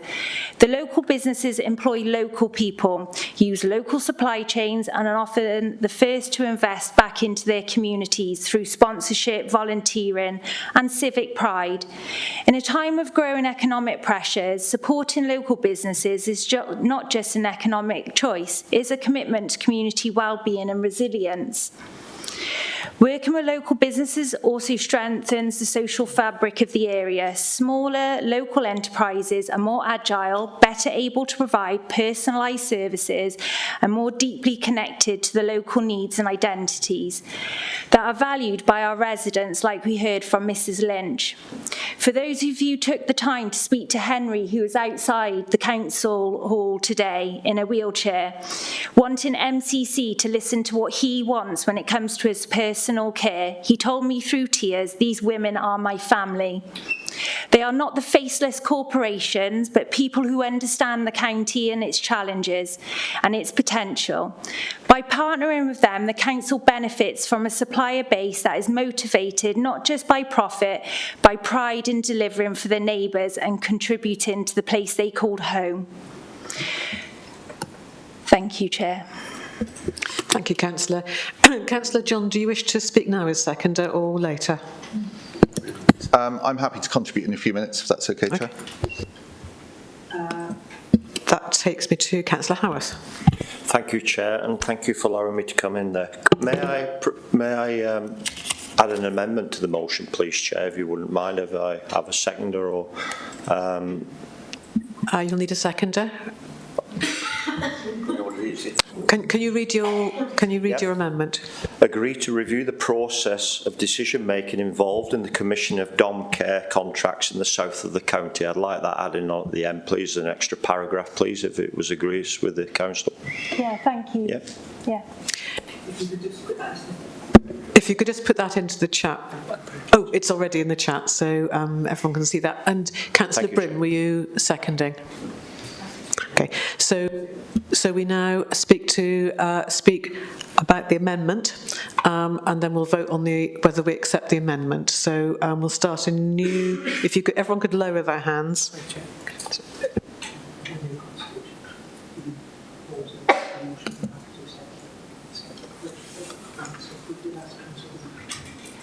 Councillor Dimmock, getting very good advice to my right. If that is acceptable to you, we can just proceed with you accepting That's that as fine. an amendment. I'm happy for that. Thank you. Thank you. Thank you. Thank you, Chair. There are hands up to speak.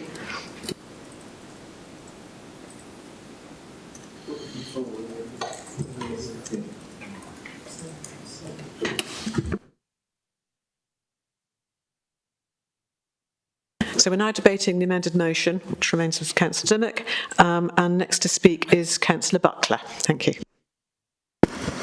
I think I queue jumped there. Not my doing, but is everyone okay if I talk now? Yeah.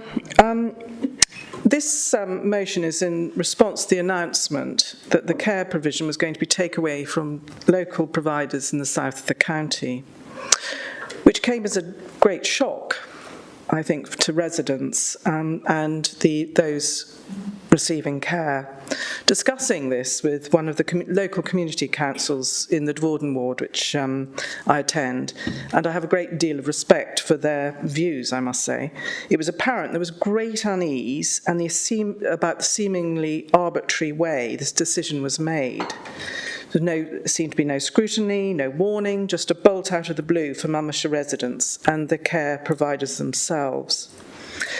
Strikes one as shades of the Raglan Dairy debacle. Surely, by the reaction to that and MCC's avowed determination to use local producers and providers, this begs serious questions about the processes that the Cabinet Member for Social Care has gone through to reach this decision. I have to say I was really struck walking in today how humbling and illuminating it was to talk to the care providers today, talking about the people they've looked after in some cases and many cases for years. There's the most extraordinary fact about them, that there is hardly any turnover in staff because they feel valued, the people they look after feel valued, and it's like a sort of ecosystem of its own, and it is so good for our residents, and we should be thinking of them first and foremost. And this decision baffles me, but what baffles me is knowing the process that led to this decision being made, and I think it should be reconsidered. Thank you. Thank you, Councillor. Councillor Bond. Thank you, Chair, and thank you for this motion. So I'll come at it from a slightly different angle. In the procurement process for key decisions, can we look at change management of the process? I know it's something that I mention a lot, many times. Can we take people with us when we're making these changes and include all stakeholders, including county councillors of relevant areas affected? I know some people were included, like the speaker today was included and then dropped at a later stage, even though they volunteered to be part of the solution. As we as county councillors are the representatives of the residents. Otherwise, what are we here for? Especially some of the most vulnerable and isolated people in our wards, such as those who receive the care, domiciliary care, who are not online. We should ensure we hear their voices. I've only just heard in the last couple of weeks that this is happening and the effect it's having on Caldecott. So where's the thought for them, those people who are not online? And I've spoken to people today that have only spoken to their provider, so therefore their voice hasn't got through to and obviously just through the provider, and of course that's taken as a provider's voice, but they are residents. So it's been mentioned to me that involvement could open us up for criticism of influence or corruption in decisions, especially in procurement. But with respect, much of the work we do could be challenged. That's why we need to represent the residents, not the providers. And I think we do that now, and I'm doing that now. And we need to refer to the Nolan principles, and we do, that we are not being corrupted. We are speaking for the residents. So please, please, please, again, I've asked so many times, include us. We are stakeholders because we are representatives of our residents, and especially those without a voice who have only just spoke to me today or recently to say that I've only been able to talk to my carer. Who else do I talk to? I didn't know who to talk to. So there's a big gap here, and we really need to think about this, if not now, but at least in the future, please. Thank you, Councillor. Councillor Riley. Thank you, Chair. And thank you for to Councillor Howarth for adding the amendment, because, oh, I'm so sorry, it's my dog.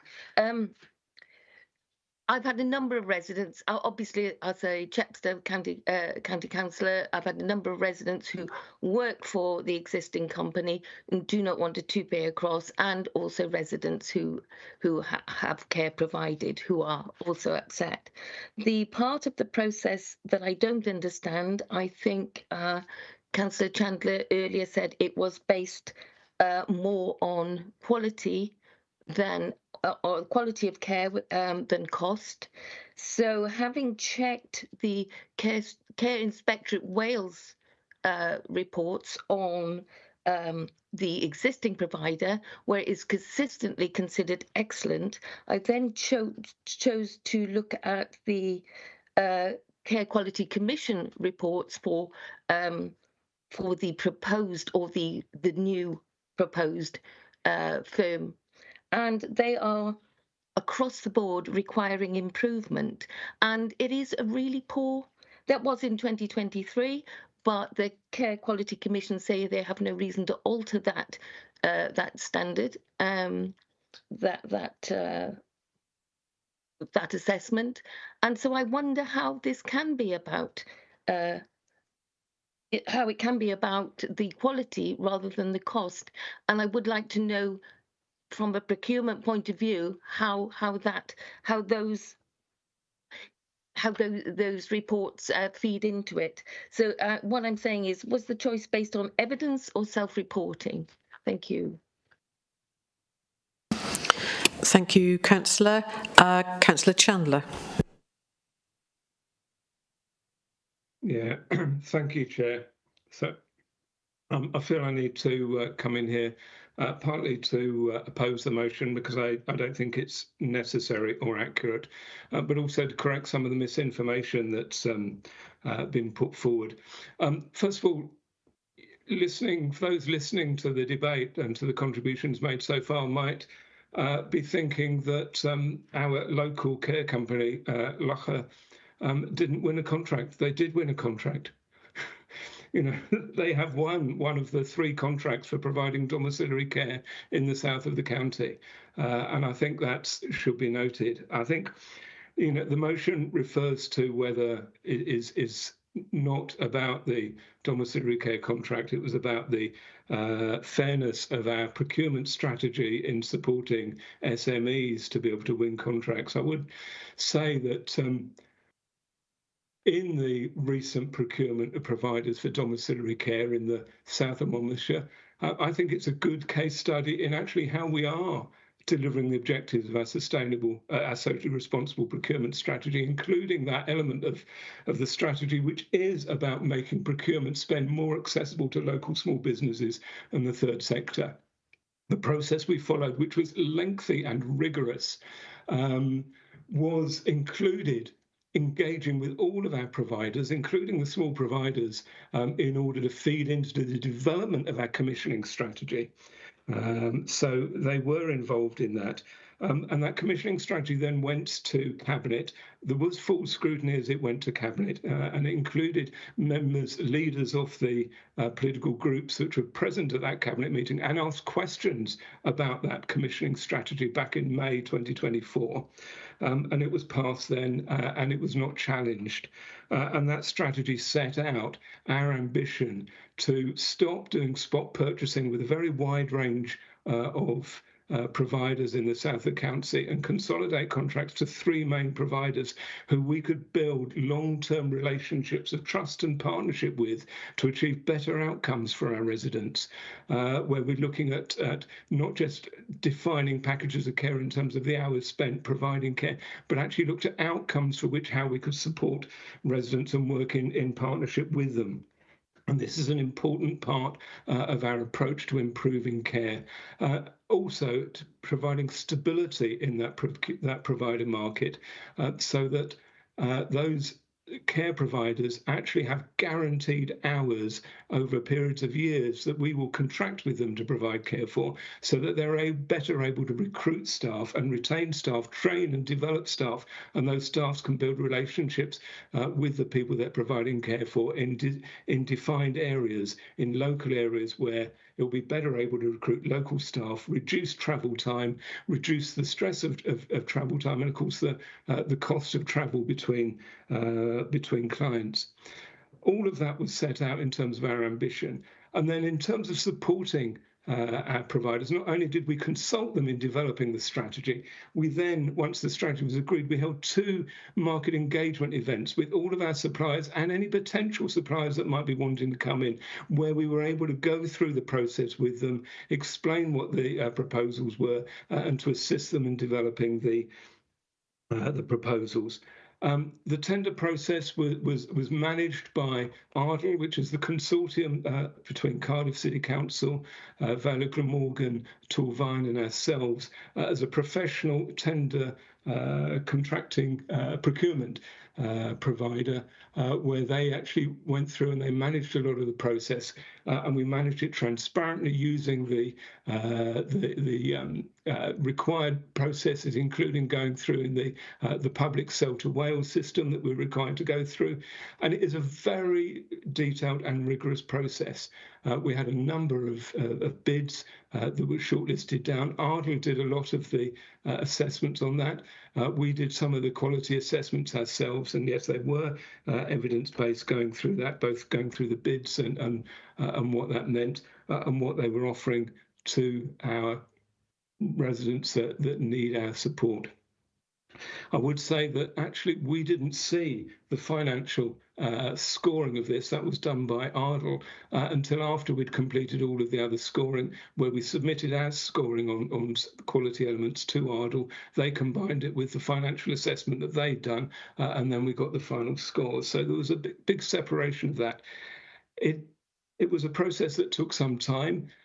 We then, once we have made the decisions on the 3 contracts, of which at one of our local firms, LAFA, as we said, was able to award that, which I think demonstrates the fairness of the process.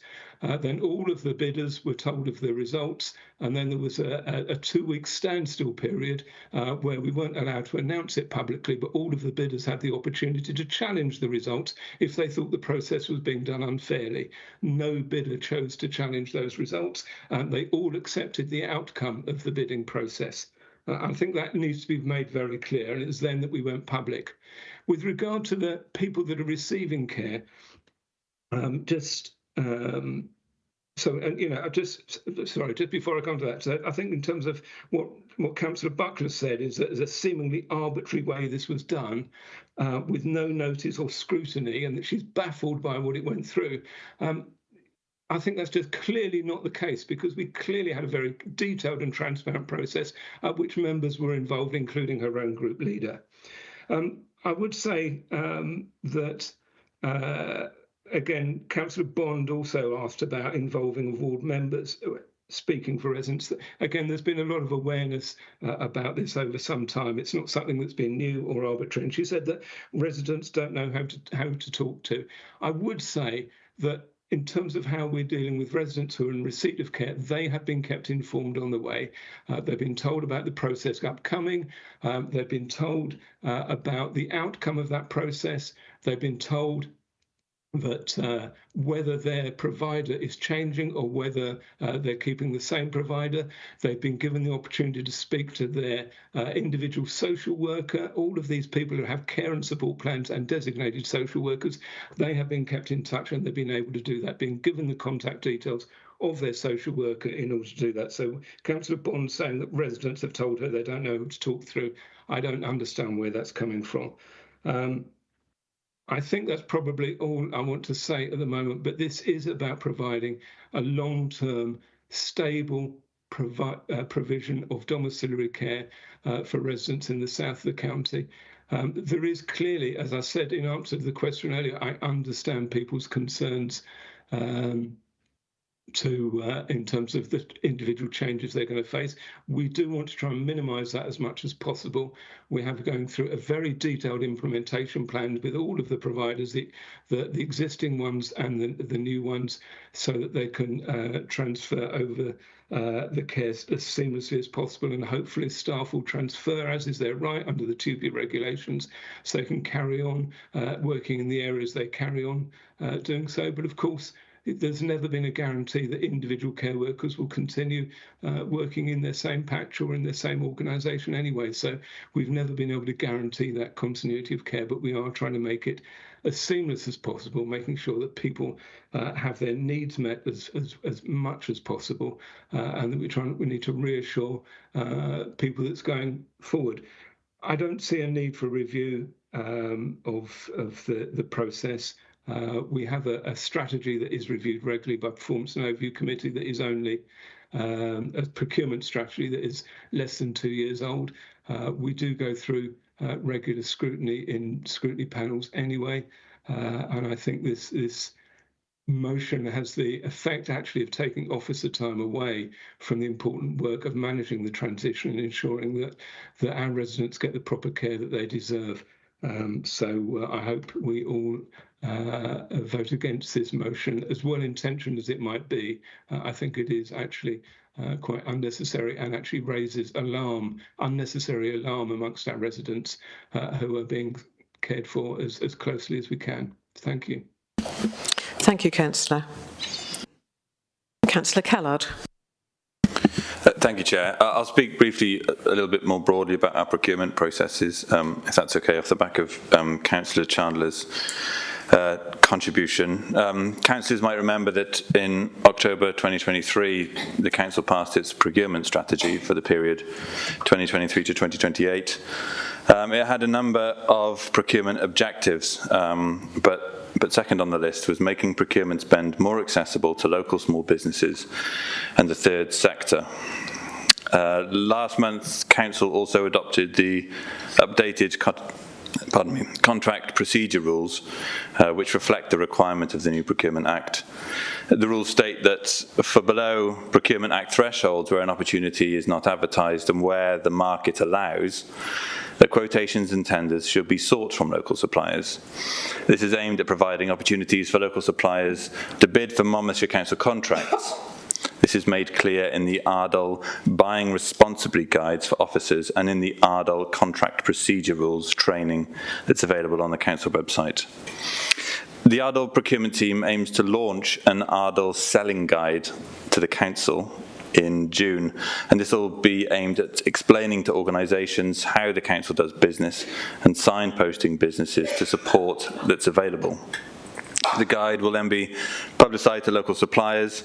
In terms of looking at the impact of the rules changes, the ARDL procurement team will analyse the information to the Council's e-procurement system, and they'll develop reports on the number of local suppliers being invited to submit quotations and to tender, and those that submitted a quotation and tender, and those that were successful. This will be used to evaluate the impact of any rule changes and our updated processes, procedures and engagement with our local market.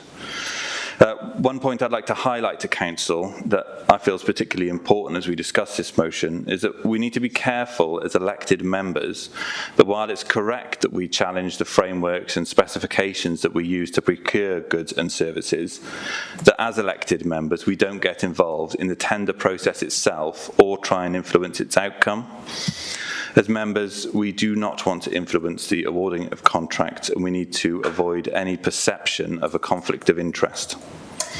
I'd say it's also important that conflicts are periodically re-tendered to ensure the best quality and value services are provided to our residents.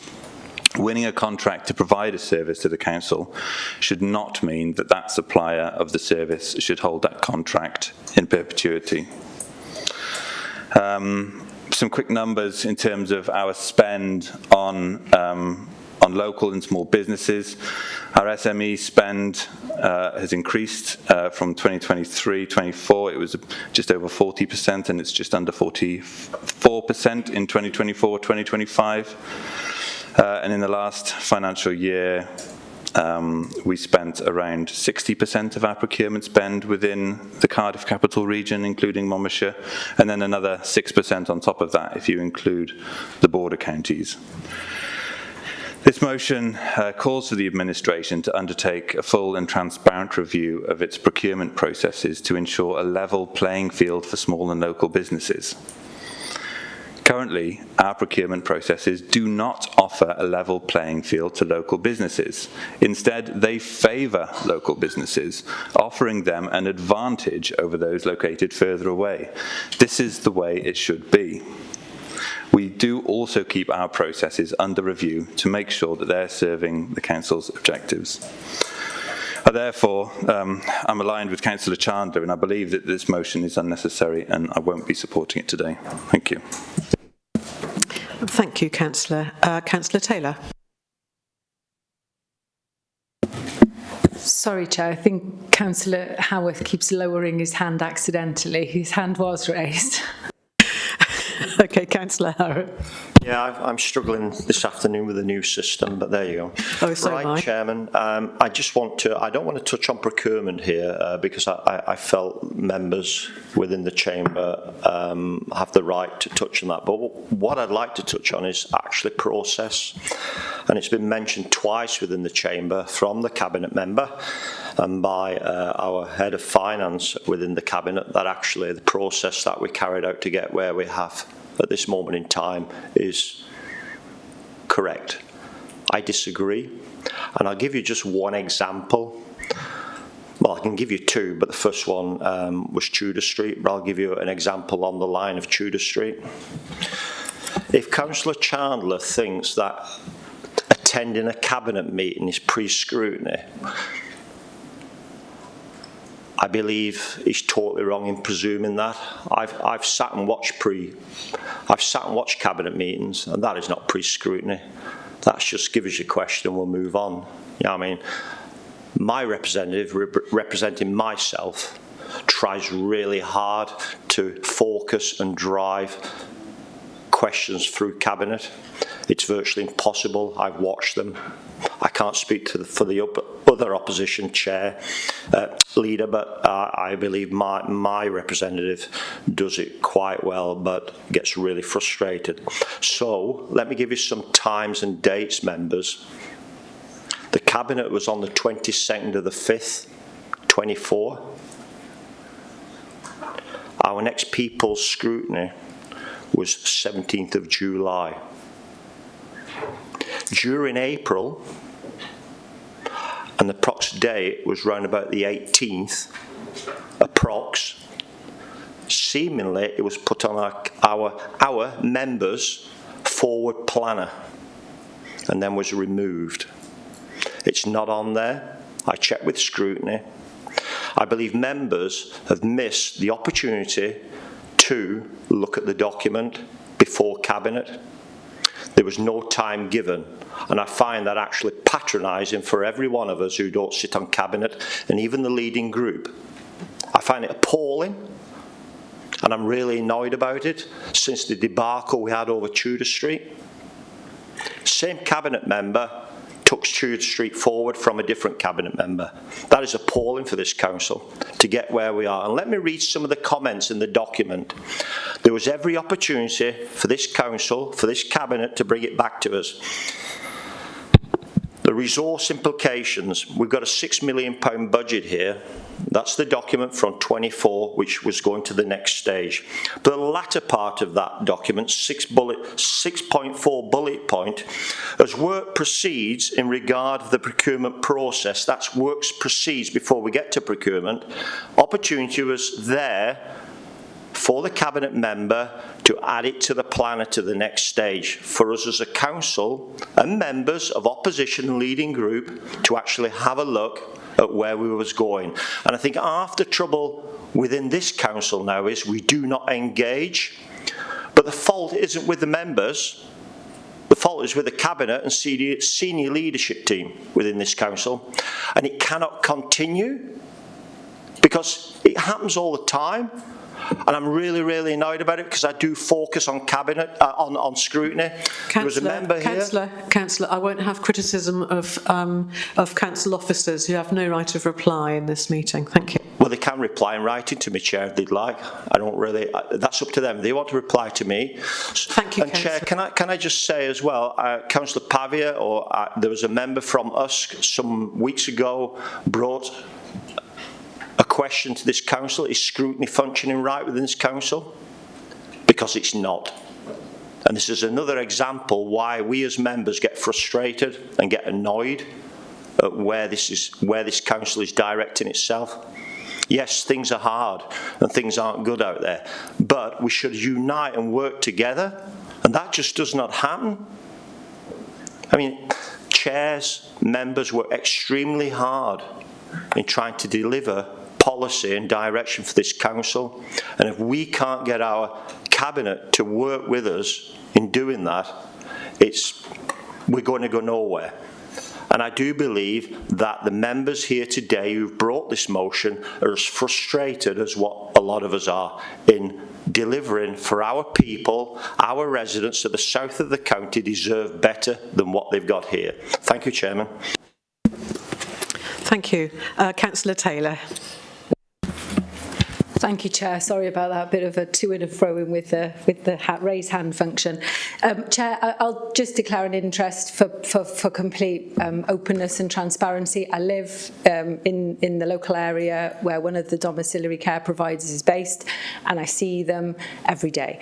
I just declare an interest, in respect of that. So I don't think it's prejudicial. It's not prejudicial, but I just want to be open and transparent. I know many people, but it's not about. My comments will not be about a single provider per se.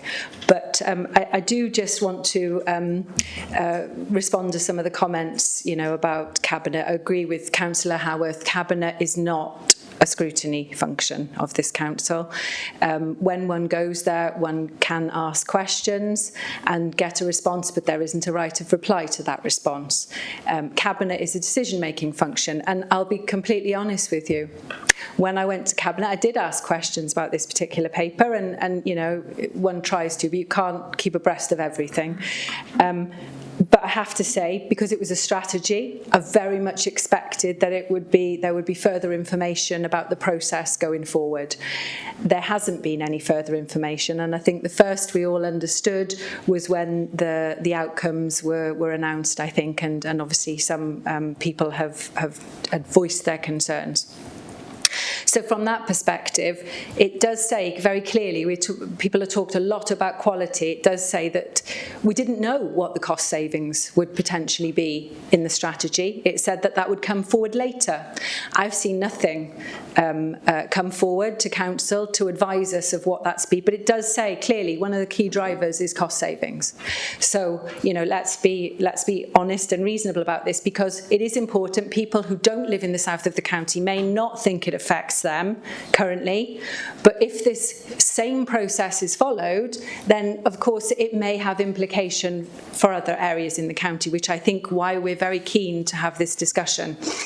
This is an officer-based decision, and as such, elected members don't have a role to play and I do understand that we should be distant from the actual decisions. But in terms of some of the key elements that we've talked about today, I heard people talk saying, actually, we must listen to these voices, we must amplify the voices, but is that only some voices, perhaps, that we're amplifying and listening to, it feels? I want to say we know that Monmouthshire County Council commissions long-term care from the domiciliary care providers, from independent providers. And why do we do that? It was part of this administration's budget the year before last to say that we should be commissioning more care from the independent sector because it's cheaper. Why is it cheaper? It's cheaper because people in the independent domiciliary care sector do not have the same terms and conditions as council officers. It is cheaper. It is cheaper for the council to commission external rather than provide it internally themselves. One thing I do want you to keep in mind, though, who is the domiciliary care workforce? Well, they are women. In the main. They are women, and they are generally, in respect of what people are paid, it is probably one of the lowest paid professions that we have locally, in common with some of tourist sectors. But it isn't a high paid role. But today, I just want to say, I think we heard and saw some of the commitment that some of those local providers have. But I just want to, a couple of points about our opportunity to know more about this. I think if I'd have perhaps reflected on the strategy and understood that it hadn't been to any pre-decision scrutiny and that there would be no further opportunity for pre-decision scrutiny of this process, perhaps with hindsight, and hindsight is a wonderful thing, I definitely would have seen if there was support to call this in.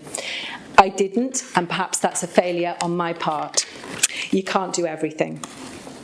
But we've heard today some significant concerns from a small local business which has just been through the council's procurement process, and about how the outcome for that business is potentially to destabilise a predominantly female workforce. And longer term, perhaps to cause harm to a well-established local employer and undermine sustainability. We've seen the press reports which suggest that a large national, if not international company has been successful in being awarded a contract, and we make no assumptions or comment about the quality of their offer, or the principle of the council ensuring it achieves best considerations for its citizens. But it has to be the right process, and that is, I think, the question. How can we have confidence? Because we don't know what the process was. I still, and just to speak to Councillor Chandler's point, do not understand how the local lots, or I think they're called, were determined. Because yes, a local provider has won a lot, but it is not the same footprint as they operated in before. And that's just a point of information. I don't think anybody's looking to mislead anybody here, but I think we need to understand the detail and have an opportunity to scrutinise it so that we can hear the voices of the people that are really concerned about their care. In the strategy, and I'll talk about that, is, if the issue is cost in pounds, shillings and pence, then perhaps we also have to consider, because we've heard that there is an interplay between social and economic factors, what are the costs for those in receipt of care currently and their families? What are the costs for those who are now considered really concerned for their future? And what are the costs for those experienced domiciliary care workforce? In developing the strategy, the council asked providers what could work better. They said better terms and conditions. People in receipt of care said they were generally happy with the care they were in receipt of. However, consistency of carers was a key factor that they wanted to maintain. So those people in receipt of care were generally happy, with the care they were in receipt of. The strategy then talks about how the independent sector has done marvellously well in the pandemic, coping with deteriorating recruitment and retention and increasing cost. If the purpose really is to provide high-quality domiciliary care to those with an assessed need and improved and standardised terms and conditions for the independent sector, then I think that might not be what we've really heard and seen today. It says in the strategy that progress will be measured by the percentage of staff turnover, the percentage of staff leaving the sector, and the percentage of staff moving between providers.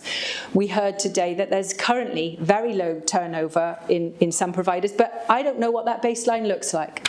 Do any of us know how are we measuring it? What is the benchmark? There's no baseline to assess the impact of the strategy or the decision. And then if I took you to some of the disproportionately negative effects that were outlined in the strategy to older people in particular, and I say that with the older people champion sitting just in front of me, it says there are people will see disruption to their care and support packages. Many of them will be older people. And there's going to be some anxiety and disruption. What are our plans to mitigate that? I don't see or hear them. It says that people with disability, there are disproportionate impacts. With one provider operating predominantly within an area, there could be some loss of specialist resources for those with more complex needs. Then we go on to sex. It says, in terms of a positive impact, many of the care workforce is predominantly female, and providing blocks of care may allow for improved terms and conditions. Obviously, 1 minute, that would be the case, but we don't know. The re-procurement in all of these services is not successful. Sorry, I've lost my train now. You just said 1 minute. But it does say that the workforce may be destabilised and there may be some anxiety and uncertainty. What was the pre-decision scrutiny? I think the answer to that is very little or none. Where is the implementation plan to develop to give sensitivity to the workforce? I don't know, haven't seen that. And where is the mitigation for anxiety and disruption amongst those in receipt of care? I do not find this persuasive, really, in terms of a process which promotes locally sourced goods and service, and most importantly, puts people or citizens first. Thank you, Chair. Thank you, Councillor. Councillor Brown. Yes, thank you, Chair. We heard about how the procurement process has used outside contractors to look at this using an assessment process.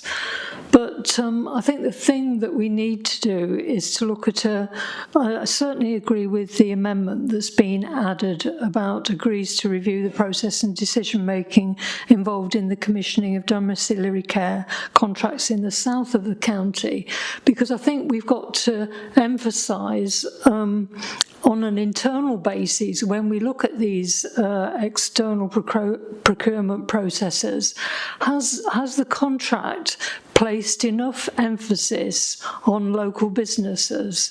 And if it hasn't, why not? And in terms of the contract, we also need to look at what are the outcomes. Now, I've had a look at just a very brief look at some headings on the Procurement Act 2003, and there's a couple of bullet points that are relevant there. It says, open up public procurement to new entrants such as small businesses and social enterprises so that they can compete for and win more public contracts. Relax restrictions on considering factors such as supply location and social value, allowing councils more flexibility to support local businesses and achieve wider community wider community benefits. Now, in a sense, obviously this Procurement Act has only just come in, but the contract will last during this period of the Procurement Act. So why hasn't the external agency ensured an external contractor or for us when it comes back to internal review, ensure that we've got that local basis, which is the aim of the Procurement Act 2023, even if it wasn't necessarily enforced when the invitation to tender went out in relation to these particular contracts.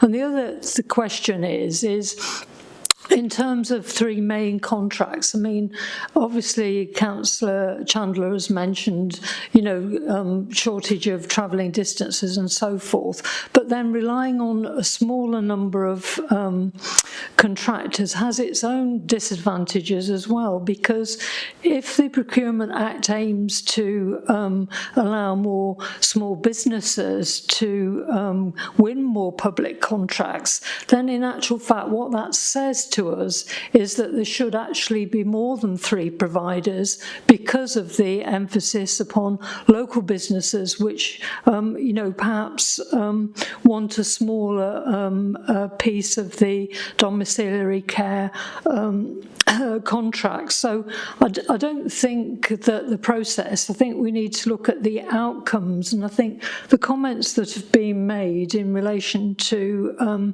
pre-decision scrutiny haven't really been considered properly here as to what the outcomes of this procurement process has been.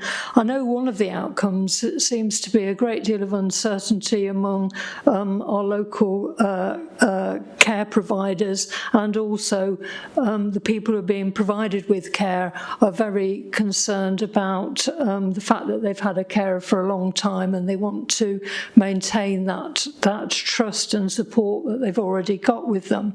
The other thing is I don't think any consideration has been given to possibly unintended consequences and impacts. Have we considered an impact assessment in relation to, I don't necessarily mean on the equality side, I just mean in terms of the practicalities. So, for example, if somebody has their care provided and then they go through the direct payment system, council contracts and how they're awarded may affect their provider and therefore may affect them as well. So we're not just talking about the contracts that we actually commission as a council. We're talking about the unintended consequences for those who have direct payments, and I don't think this has been considered properly. So I do think it needs to be reviewed in terms of making sure that we have that emphasis upon the local element, and also that it includes more feedback in relation to how the people who are being provided with care, how satisfied they are, and I think those are important factors which I don't think have been properly considered. But I mean, you've also got to say not only what are the contractual terms, but you've got to also really start with the process of what are the outcomes that we wish to achieve. Do we wish to support local businesses and local providers? And I think the answer to that is obviously yes, we do, because they know the area better, they've lived in the area, and they've just got that community connection that outside providers haven't got. So I think it does need to be reviewed, and I'm grateful for the amendment that's been put forward. Thank you. Thank you, Councillor. Councillor John. Thank you very much. One of the great joys of being a councillor is being able to go out and meet public servants who deliver fantastic services on behalf of the residents that we represent. In my time as a councillor, I spent particularly a lot of time with teachers, and it's always been a humbling experience reminding me that that's a role that I know I simply couldn't do. And today was really humbling, meeting carers outside and knowing the massive contribution they make to the fabric of our society and the work that they do to help older, vulnerable people continue to live independently, the support that they provide to ensure that they have dignity in old age, and making such a difference to the quality of life that those residents enjoy. We heard earlier from carers who are extremely concerned about these changes. We heard that 93% of carers at some existing providers are not minded to move under the process to a new provider. There's a reason why people love working for smaller businesses. It can be like a family, the support and nurture that you may not get in a big corporate.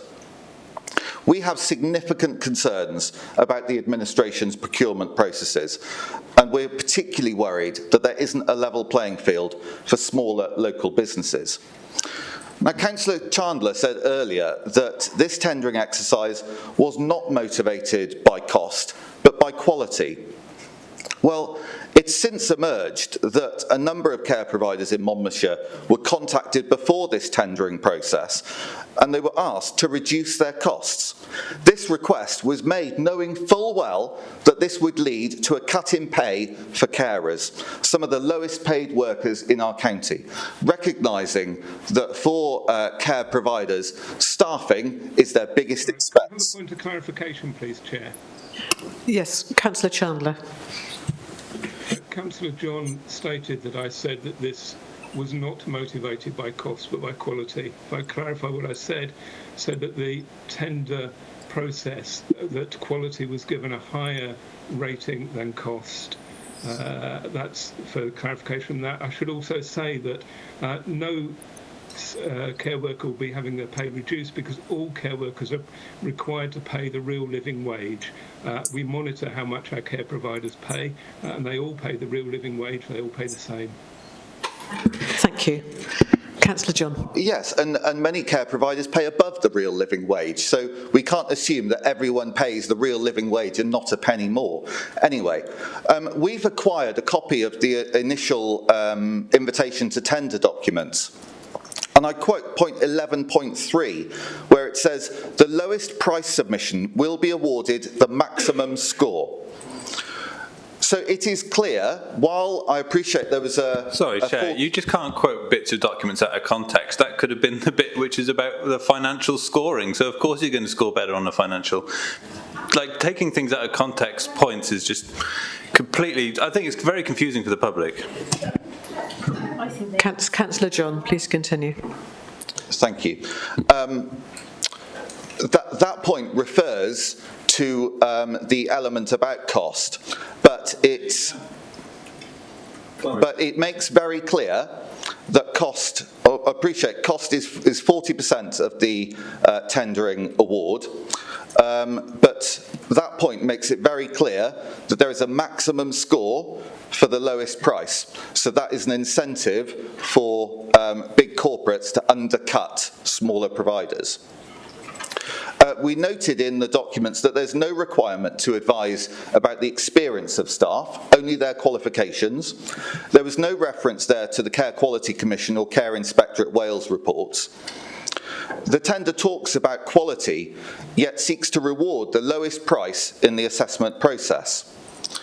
We know that tender exercises that are particularly onerous. I have to give a point of clarification here because Councillor John is misquoting the invitation to tender document. I have it in front of him, and one of those things said 10%. Please describe the staffing team that we put in place to put the requirements of the contract, detailing how we ensure the staff have the appropriate training, support, and oversight to meet the needs and wants of individuals being cared for. So to say that actually there is nothing in there about quality and training and Councillor Chandler, you are at liberty to make a point of clarification, which I believe that was, but not to continue to debate thereafter. Councillor John. Thank you. Excuse me, Chair, point of order. Apologies, Councillor John. Can the Chair just confirm this point of clarification? What constitutional status does this have? There's no such provision in the Constitution. I know of a point of order. There is a personal explanation which councillors may choose to make. There is no such point of clarification, Councillor Chandler. You may wish to reflect on that.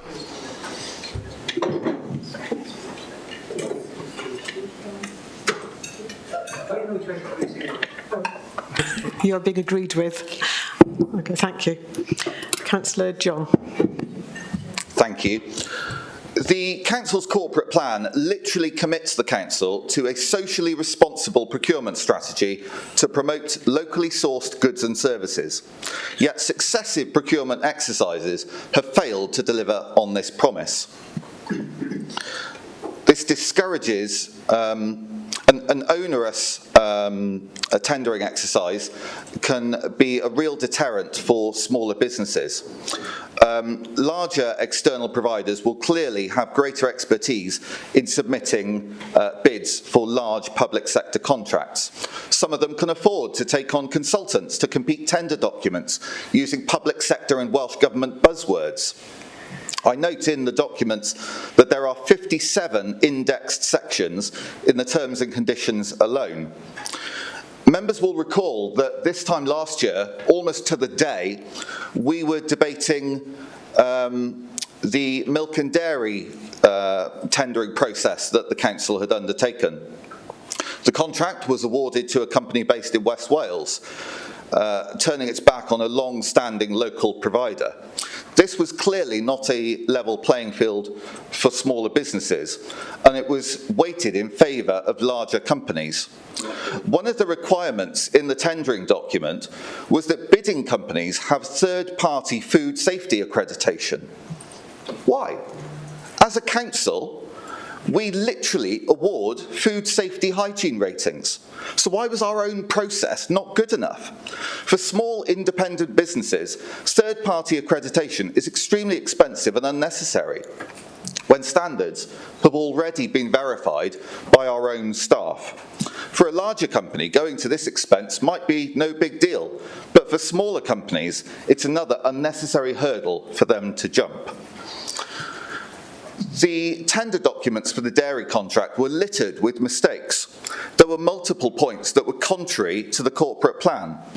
There was a proposal to revert to single-use plastic bottles and away from more environmentally friendly reusable glass bottles.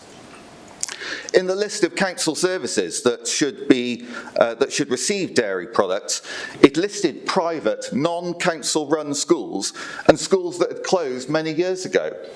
So we have a number of concerns about the tendering process that this council is pursuing.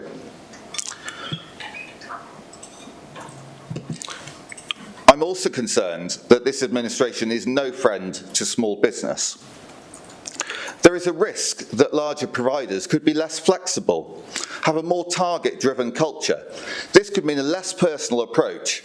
But of course, caring is all about care. No one becomes a carer for the money. It's about dedication to the well-being of others. We're concerned that there's been insufficient communication with carers and with the people who matter the most in this, the vulnerable residents in receipt of care. Carers have spoken really passionately about what it's like to work for a small business, the nurturing element of it, that it feels like a family, the support that you just wouldn't get in a big corporate. There was public outrage at the administration's decision to move its dairy contract to a big corporate company and away from a local provider, but the Cabinet was shamed into retendering the contract. Residents are similarly concerned about the way that local providers have been treated in this case. Councillor, you've got a minute, and we have been stopping and starting the clock, but I'll give you a little bit of leeway, but about a minute to go. Thank you, Chair. This is why we're asking Council today for a full and transparent review of its procurement processes. Councillor Chander has told us that this tendering process is going to be used as a template for tendering home care in the north of Monmouthshire. So why would we not want to learn the lessons of this in advance of going to further home care procurements? I heard the arguments from Cabinet members opposite that there's nothing to see here. There is nothing we could possibly learn from a full and transparent review of procurement processes. What is to fear from such a review? I hope that this motion will be supported by members of all parties, and I'm grateful to those few councillors, I have to say, in the south of Monmouthshire who have spoken up for their residents today. You know that this uncertainty is causing distress to many vulnerable residents in your wards, so please think of them when you vote. I commend Councillor Dimmock for this motion. I thank the carers and their families for coming to County Hall today and for their bravery in addressing Council. They have shown solidarity not just for their clients, the older people that they care for today, But we know that they do that every day in, day out. They're caring for the most vulnerable people in our county and looking after their loved ones as well. We recognise the immense contribution that you make to Monmouthshire, and I really want to put on record our thanks to you for all you do for the people that we represent. We're very grateful. Thank you. Thank you, Councillor. I had been minded to not allow any further speakers. I see 2 more hands up. I would really ask you to, we've had a long discussion about this, so I would ask both of Councillor Brocklesby and Councillor Newell in that order to keep their remarks as succinct as they can. And I won't take any more speakers after that. Thank you. Councillor Brocklesby. I would agree with Councillor John that we should, as a council, pay our respects and honour the carers across the whole of our council. And I would point out to them that by just focusing on some carers in one agency, you do fall into the trap of perhaps suggesting that there is differentials between the carers in different agencies. Every single carer, whichever agency they work for, has the same level of vocation, the same level of support. And in fact, the council on the whole, as in every council, we have room for improvement. The level of satisfaction that is reported back to the council officers about the level of care across South Monmouthshire is high. Secondly, no, Councillor John, we were not shamed into retendering. We looked and reviewed the process and our and what we needed had changed considerably. I'm glad to say, as you well know, that we have now a whole range of local suppliers for milk and dairy and cheese, and we have a different way of procuring, which ensures that there is a local element of connection between our schools and those suppliers.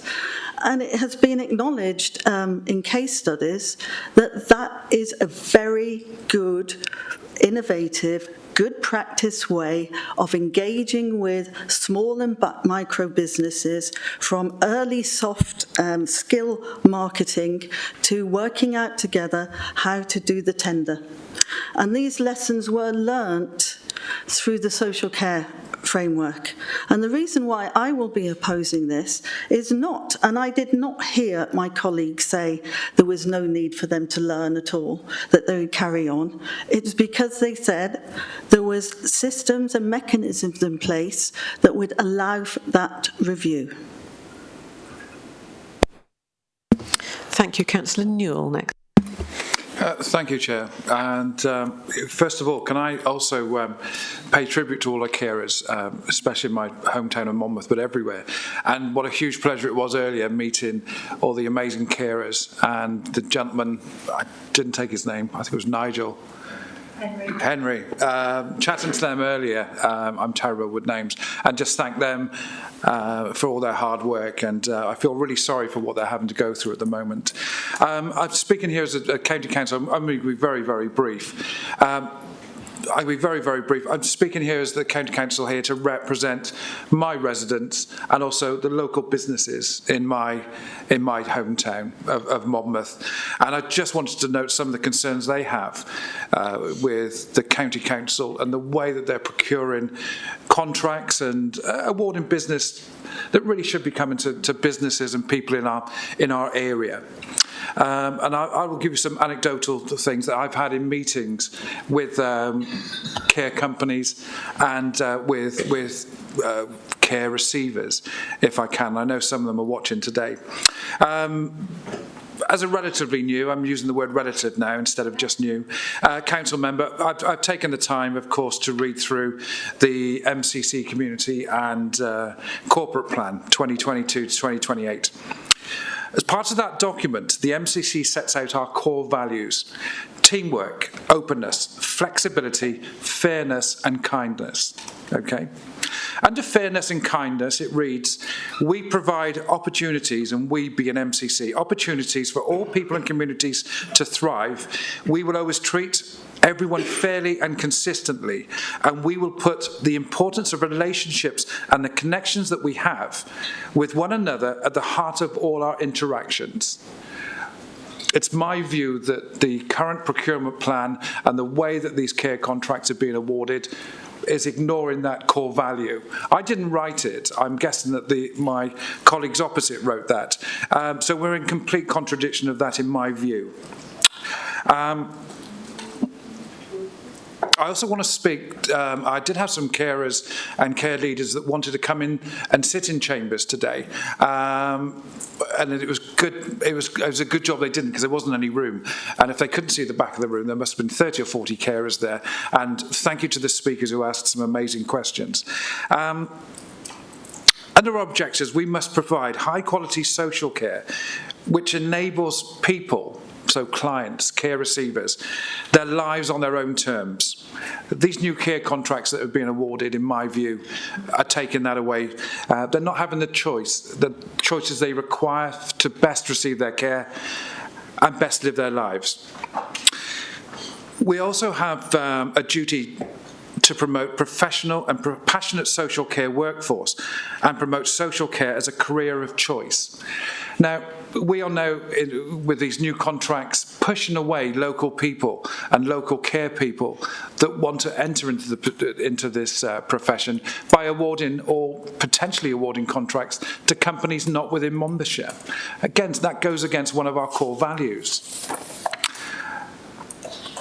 I've spoken to numerous firms in Monmouth, like I've said, and they are really concerned about the future of their businesses and the jobs of their staff, and after care contracts for Chepstow and the surrounding area were awarded to an outside company from outside of Monmouthshire. They are also very concerned about how these changes will affect their clients.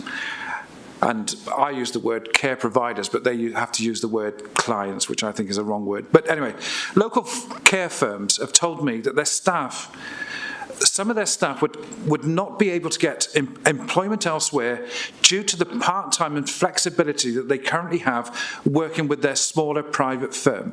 And as my colleague, Councillor Taylor, said, a lot of these jobs are held by women who have childcare obligations, and they have to work within these school hours.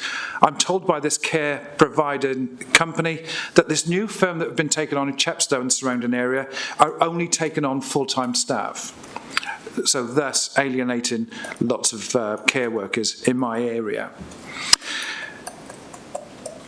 Clients are also very, very worried about what's going to happen to care in Monmouthshire. They are not being communicated with. They are reading the same newspaper reports that we're all reading. They are suffering from the lack of communication that we feel on this side of the chamber that we're no longer getting. The information they're getting is only from newspaper reports. Anecdotally, I'm told now that clients in Monmouth have now had their 30-minute lunch visits removed as part of the council's change in the way we do things. In this 30 minutes lunch meeting, a carer would visit to prepare a meal and wash up and make sure that medication is due to correctly. But this has now gone due to MCC cost cutting. There are other clients that receive a 15-minute call, and this call was for patients to receive and make sure they're... Councillor, anecdotally, sorry, Chair. Yes, but you're not talking about procurement, though, which is the subject of the debate. My point at the end is about the procurement and what... Please make the point then, Councillor Neal. I was going to say that those calls are being replaced by Alexa reminders. And one of the care receivers discussing about this procurement simply asked, what have I done wrong? Anyway, one care manager has told me that they need more staff, but they are scared to take on and invest in new staff because they don't know where they're going to be in a few months' time as a company due to these new procurement rules and the uncertainty of what's happening to care in our county. These firms were asked to do extraordinary work during the COVID pandemic by Monmouthshire County Council, and all they are asking for is a chance and a fair chance to put their case forward as to why they can continue in business, why we can keep our care facilities local, while the local, mainly mothers and females, can keep their jobs. And I don't have an answer. I don't have an answer for them. But I can tell my residents and my local care businesses that I will do everything I can, along with my colleagues, Councillor John and Councillor Dimmock, to fight for your care companies and to make sure we can keep everything local. And I thank you for your time. Thank you, Councillor. Councillor Dimmock, would you like to sum up, please? Thank you, Chair. I got to be honest, I'm feeling quite emotional over this. It's been a really difficult day listening to those women out there who are really frightened about their future and the people receiving the care. At the heart of everything we do, we have a shared responsibility to the people in Monmouthshire, whatever political party we're from. We are united by a common goal to deliver the best possible care to our residents, particularly those who rely on essential services like domiciliary care. I want to thank every member who has supported me today in both my group and the independents. It shows we can work together. Those that are sat opposite me now, you spoke about working together. We're asking for a review. We're not asking you to U-turn, we are asking you to look at the process. Councillor Chandler, I'm sorry, but I've got to disagree with you. There hasn't been adequate engagement. People signed up to join a panel that were clients or family members of clients. They heard nothing back from this council. I agree with Councillor Bond. There has been very little councillor engagement. We only received an email briefing in March. Councillor John and I were visiting residents months ago, listening to their stories. As a member, we have a right to represent the position of our residents, and we are doing that today. You need to listen. It is extremely disappointing that the champion for older people is sat in silence throughout this entire debate. I am really disappointed. These recent changes proposed by the delivery of domiciliary care have prompted real concern for families and from care workers and from local businesses that have served our communities with dedication for many years. Henry has had his carers for 8 years, some as long as 10. Do you know what that feels like, to have that connection with people? Do you not understand friendships? It's clear that there are strong feelings about this, and obviously mine are coming across very strong today. But this is a real opportunity for us to work together across party lines to get this right. Moreover, strengthening local businesses helps council achieve their wider strategic aims, from reducing carbon emissions by shortening supply chains, to delivering community wealth, to ensuring inclusive economic growth. But it aligns perfectly with the Wellbeing of Future Generations Act and with the stated ambitions of Monmouthshire's Community and Corporate Plan. Simply put, the council's work, intentionally working with local businesses, they aren't just buying services, they are investing in stronger and more vibrant and more resilient communities for the future. This isn't about politics. This is about people. It's the elderly, the vulnerable, like Valerie, like Ron that we met with, who simply want to stay safe with dignity in their own homes. It's about valuing the small local care providers who know our communities intimately, who have built trusted relationships and who have delivered passionate care for decades. We want the same thing, a system that is fair, sustainable, and truly focused on the needs and wishes of our residents. To achieve that, we've got to listen. act transparently and find common ground. We need to recognise the expertise that local providers bring. We need to ensure that our procurement process supports, not undermines, the very services that our communities rely on. Today, please, can we all agree on the second motion and commit to working together to review the current approach, to engage openly with our residents and local care businesses, and co-produce a way forward that puts dignity and trust and local knowledge and care of domiciliary care provision at our hearts. Our residents deserve the very best. Let's show them what matters, and Monmouthshire Council can rise above the politics, and we can work as one to deliver that. Thank you. And I'm sorry for being very loud and being very passionate, but we've met with these people. We've heard how worried they are. Thank you, Councillor. We will now go to vote on that motion. And it'll be in the chat. Councillor Howarth. Chair, may I request a recorded vote, please, with a seconder?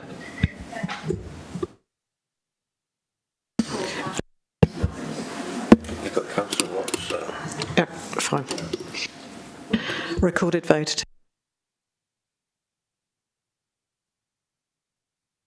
Sorry, Councillor Watts. Muted. You're on mute, Councillor. I didn't mean to press the button, Chair. Sorry.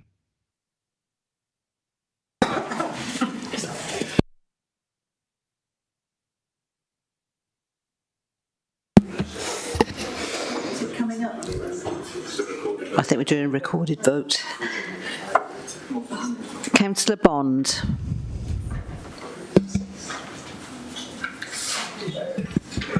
Councillor Bond. Councillor Brocklesby. Against. Councillor Bromfield. For. Councillor Brown. For. Councillor Bryn. For. Councillor Buckler. For. Councillor Birch.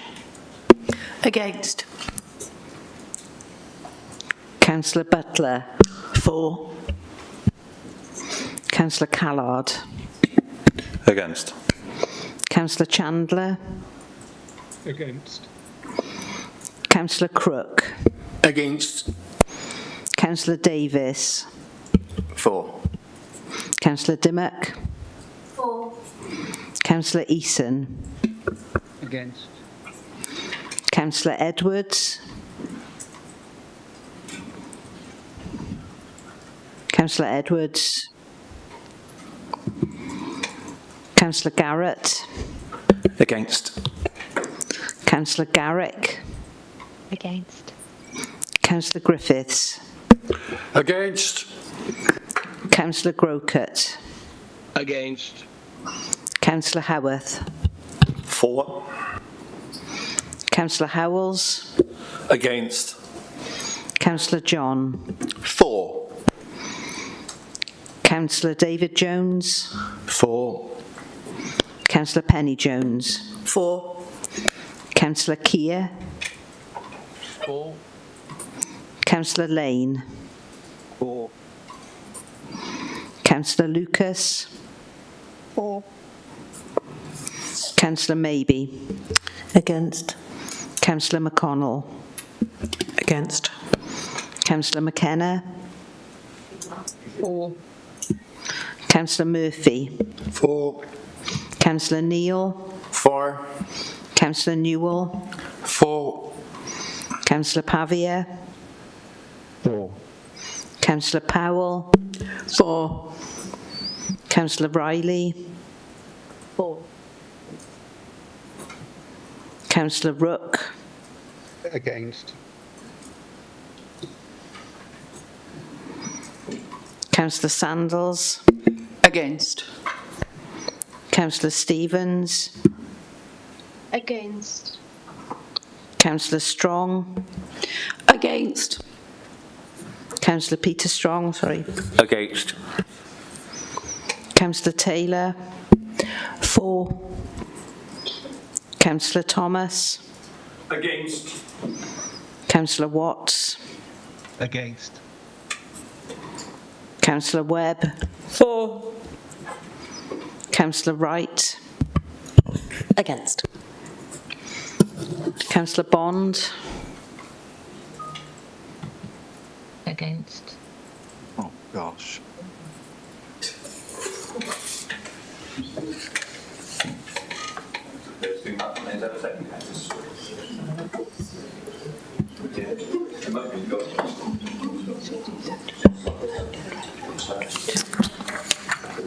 So is Councillor Edwards online, please, Chair?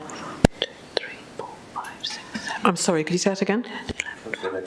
Is Councillor Edwards online? I believe you've just given Councillor Bond the chance to vote when she was not present on the screen when asked. Could you try Councillor Edwards again, please? Councillor Edwards? He's indicated his intention to vote for in the chat. He has to be present to vote. That's very clear in the Constitution.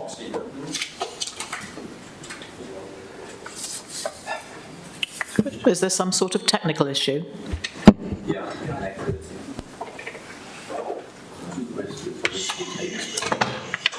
Did you catch that?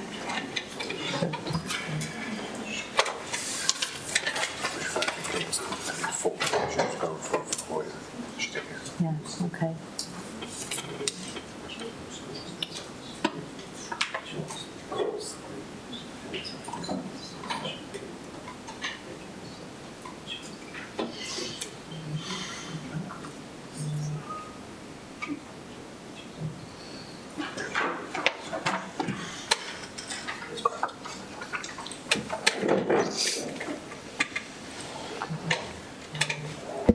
So that motion is carried, 23 votes to 22. Thank you.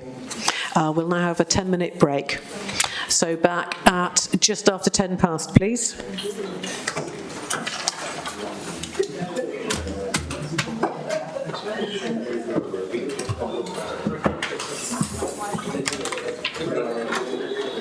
Thank you, Tom.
Hello, can we have everyone sitting down, please?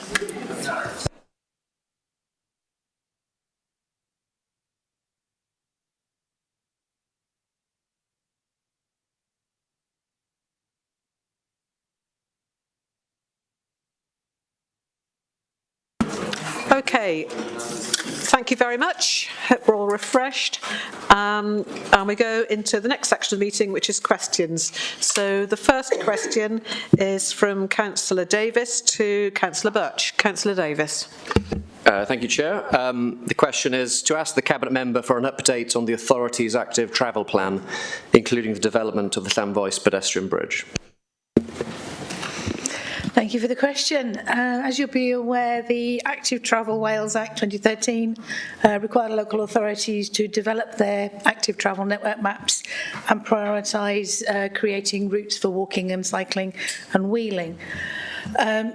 And that sits across alongside interventions for road safety, reducing traffic speeds and integrated public transport systems to make a more people-friendly environment. Because what we all want, I think, is an environment where people can make walking or cycling or wheeling their first choice for those local journeys, and where our young people can travel independently to school or wherever else they want to go. And annual funding has been available from Welsh Government to develop projects on our active travel network maps, which includes routes across Sevenside,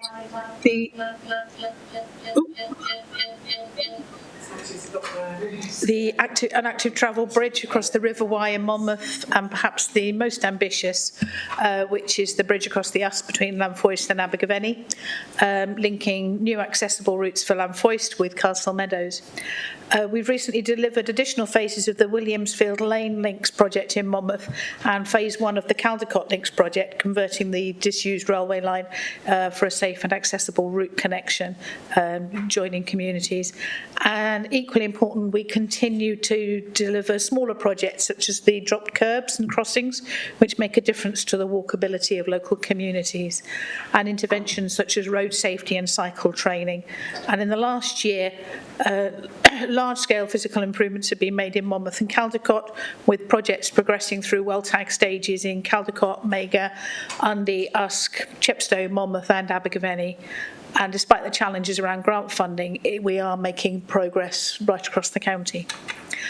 Coming to the Llanfoist Bridge, you'll be aware that it's been subject to regulatory delays and to technical issues, delivering that new route across a fast-flowing river through a triple SI and historic landscape was never going to be easy. I'm hopeful that all of those issues have now been resolved and we're ready to proceed with the project, subject to receiving final confirmation of the second tranche of funding from Welsh Government. So I'm afraid my response still has to be watch this space. We are expecting an imminent announcement from the Cabinet Secretary for Transport and North Wales, Ken Skates, and as a number of us in this room have had the opportunity to bend his ear, I hope that we will have an announcement soon.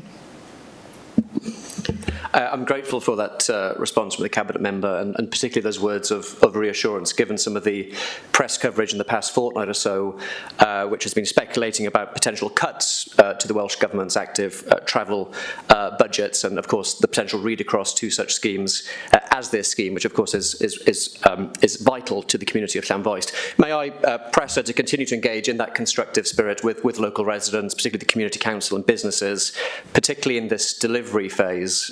I think maintaining that partnership approach between MCC and local stakeholders will be vitally important so that we all maximise the benefits both for Abergavenny but also the wider community from this exciting agenda. Thank you. Thank you. Yes, as soon as we get any news, we will be sharing it and arranging stakeholder, provided it's positive news and we're moving forward, we will be arranging those stakeholder meetings and working together with the communities to deliver the project. And that is very much the process that I want us to be taking on all active travel projects, working closely with the communities they serve. Yes, it's always a a real balance of funding, and it's disappointing if the funding for active travel is reallocated, but I'm sure if it is being reallocated to repairing resilient highways and roads, that is always something that we would always welcome. These are difficult choices, aren't they? Thank you. Next question, second question, is from Councillor Davis to Councillor Angela Sandals. Councillor Davis. Diolch, Cadeirydd. Diolch am eich cwestiwn, Cynghorydd Davis. Sorry, in Monmouthshire. If I could just let Councillor Davis ask the question. Sorry. I know you can read it, but it's for people watching online. Thank you, Councillor Sandals. The question is as follows. To ask the Cabinet Member to confirm the number of cases of reported antisocial behaviour recorded across Monmouthshire in the past 12 months, including cases of vehicle off-roading. Diolch. In Monmouthshire during the 2024-2025 financial year, 1,233 antisocial ASB incidents were recorded, representing a slight decrease of 11 compared to the previous year. The MCC Community Safety Team secured extra Home Office funding in 2024-25, which was successfully used for additional youth outreach work and extra security to bolster police patrols. The ASB figures included 20 ASB calls related to off-road bikes, primarily concentrated in North Monmouthshire. There are a number of green lanes or byways open to all traffic, the acronym BOATS, which, believe it or not, I had to ask, sorry, across rural areas of Monmouthshire, which allow road legal vehicles, including off-road motorcycles. Some riders do, unfortunately, stray into prohibited areas. Monmouthshire County Council's Community Safety Team are working alongside residents to identify illegal riding locations, as well as supporting ongoing efforts with Gwent Police to develop a plan to address these issues. Diolch.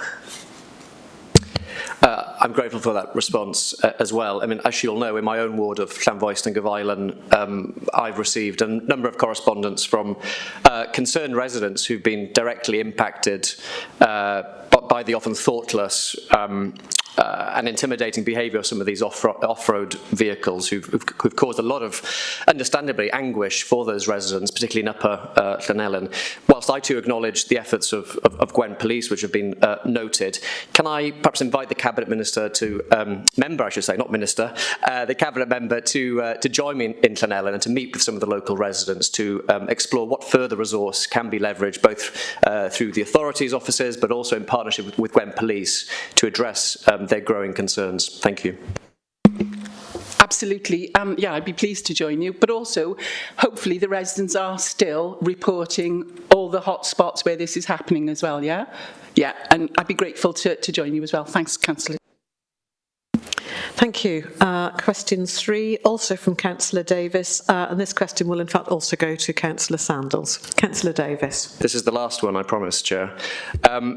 To ask the Cabinet Member to confirm the number of fixed penalty notices issued for littering or fly tipping offences for the financial year 2024-2025.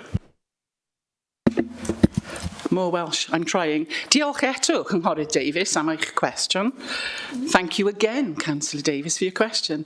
There was a successful prosecution on the 11th of December 2024 of an individual for 4 fly tipping incidents in Monmouthshire. This prosecution was taken in conjunction with Newport City Council and Tyrvine Borough Council for additional offences in their areas. The sentence included 30 weeks in custody, suspended for 18 months, 120 hours unpaid work, and to pay a victim surcharge of £187. More recently, there was a successful prosecution on the 12th of February this year for an individual for fly tipping in Monmouthshire. Sentence included 18 weeks in custody, suspended for 12 months, to pay costs of £1,713 and a victim surcharge of £154. There have also been 2 fly tipping fixed penalty notices and 1 fixed penalty notice for littering, We all know that fly tipping is illegal. The council investigate each incident for evidence, but as you'll understand, it's rarely present. But where it is, we always pass details on to our environmental health, and we work closely to try to secure successful prosecutions. We have hundreds of fantastic litter champions in Monmouthshire, and it's great to see fellow councillors regularly joining organised litter picks in their wards, building on the fantastic work of these litter champions.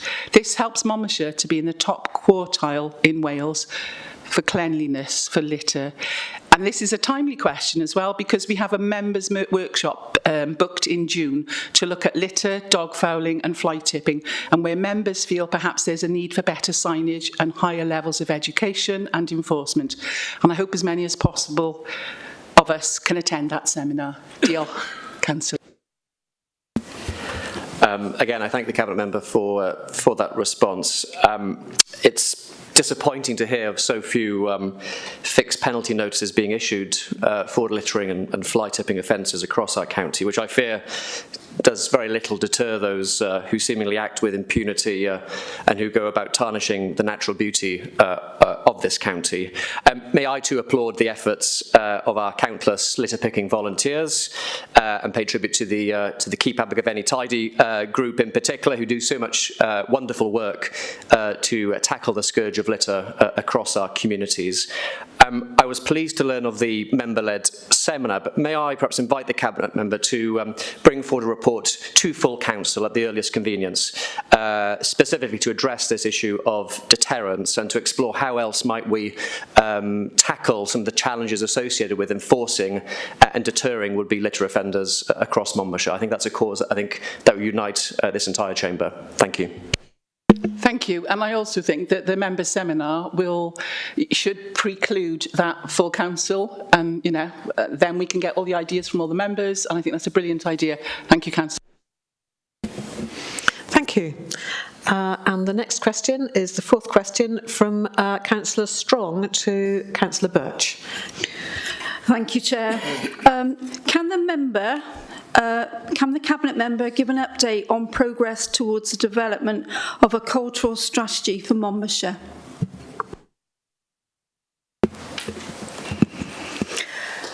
Thank you for the question.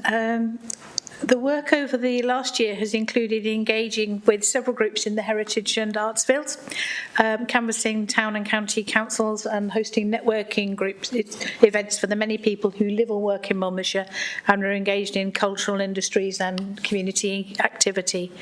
And although the work is being led by Monlife Arts, Heritage and Destination Officers, our cultural strategy will be very much a cross-council strategy aligned to the community and corporate plan, sharing themes and actions with the destination management plan, the leisure strategy, heritage strategy and library strategy, placemaking plans and the green infrastructure and nature recovery work.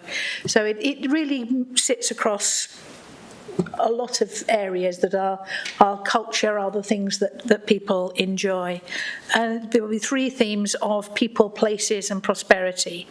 So we'll be engaging the public and specific groups between the 12th of May and 27th of June through Let's Talk Monmouthshire, and also holding 4 focus group sessions.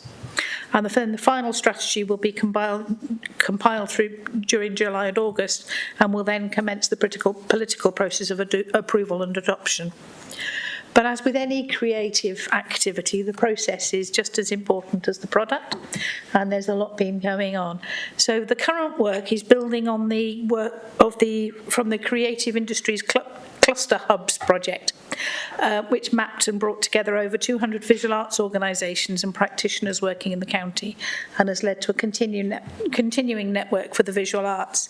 And it also builds on the Creative Futures SPF project, which has worked with nearly 600 young people and has established the Monmouthshire Youth Theatre. And we held our first Celebration Arts event in April 2024, and the second event is tomorrow. I think it's going to be great. And a database of contacts has been created, and the team are now in regular communication with over 300 creative practitioners sharing news opportunities and information. Spaces to display work have been created in our hubs, in the Tourist Information Centre and the Borough Theatre, and artists and makers are now selling their work. And the team continue to promote Monmouthshire as a venue for filming of all kinds and for events and festivals. So there's a lot going on. Thank you, Chair. I thank you for that. That was really interesting, and it's good to see that that's making progress. I'd quite like to ask the Cabinet Member that Sevenside isn't forgotten. We might not have a dedicated art space, a theatre, or a space for local groups to hire sort of cheaply, and they have to either use the school or the choir hall, and it's quite costly. So it puts extra sort of pressure on to raise funds. But we do have an abundance of an array of talented individuals and our community. Only last Friday, a group of us went to the Comp to watch the young people in the musical Our House, and it was fantastic. Tomorrow, a group of us are going to Caldicot Male Voice Choir. We also, as everyone knows, we have a magnificent medieval castle and grounds, and I'm aware that obviously the number of musical events over the summer, the Armed Forces Day, and it's going to be a fantastic background to those events. So my question is, how will the cultural strategy support these local groups to sustain them and to provide them with the necessary support to provide those opportunities, those access to the arts, both for current residents, and we're also aware with the RDLP of future residents also. Thank you. Thank you. So yes, the creative industries work has shown us that Caldicot in particular has a large number of creative professionals who live here but are working elsewhere. So it'd be great to create more opportunities for them in Monmouthshire. And part of the project has been setting up the quarterly creative conversations with local artists in local cafes for mutual support and sharing ideas, as well as to understand where MCC can support the sector. So when you bring creative people together, good things happen, and I'm delighted that we'll be hosting an arts and creative festival in Caldicot in September, as well as a strong programme of summer music and other events at the castle.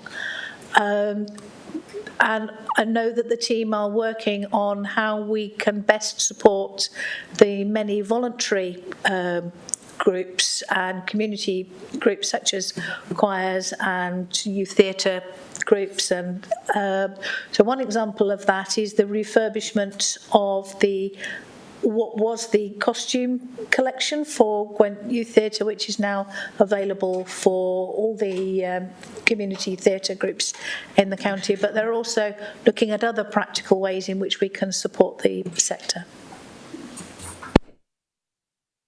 Thank you. And our next question is from Councillor McKenna to Councillor Sandals. Thank you, Chair. I'm raising an issue on behalf of residents in my ward, which lies within the Wye Valley National Landscape. We've seen a significant increase in off-road motorbike activity, with some riders travelling long distances to use our tracks and trails. While we acknowledge the right of all to enjoy the countryside responsibly, residents are increasingly concerned about environmental damage, erosion, noise, and antisocial behaviour. They feel that signage is lacking, enforcement is limited, and their concerns are not being heard. Therefore, my question is, how is the Council working with Gwent Police and the Wye Valley National Landscape to address these concerns and protect our countryside from damage caused by illegal or irresponsible off-road motorbike use to our tracks and trails? Thank you. Diolch am eich cwestiwn, Cynghorydd McKenna. One of the ways the Council has worked with the police is by providing them with mapping information so that they can clarify the status of the paths and their permitted users. Tracks and Trails of the Wye Valley, guided by recommendations from the group Tomorrow's Tourism, is designing clear signage to aid the police undertake enforcement and inform the public where they can and cannot legitimately go. Condition surveys are being conducted on troublesome minor highways, considering ecological impacts to address maintenance issues and seek funding. Efforts are also being made to develop a sense of place and protect heritage and natural surroundings.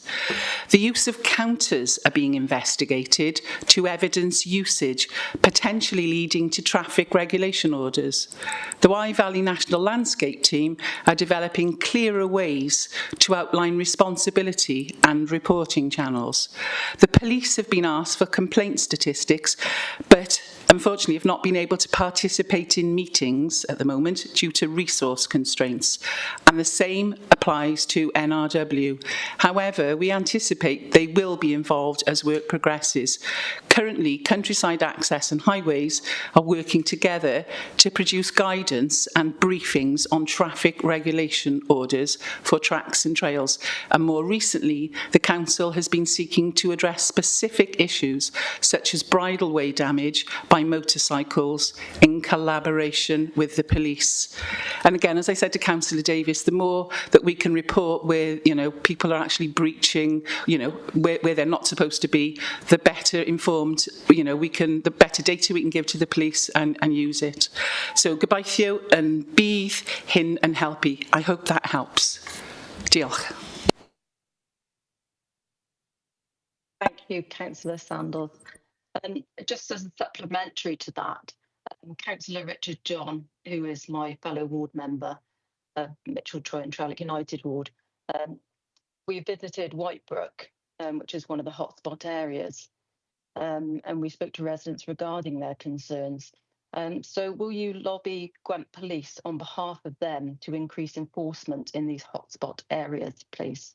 Thank you. Thank you. I think that's something that we can do once we get round the table with Gwent Police and with, other bodies, as I explained there. So, yeah, absolutely. We need to get as much input as possible. So, yeah, we'll certainly be doing that. Hope that helps. Wonderful, thank you. Thank you. And the next question is from Councillor McKenna to Councillor Birch. Councillor McKenna. Thank you again, Chair. My question is, how is the Council ensuring value for taxpayers in the effective delivery of policies to tackle homelessness? Thank you.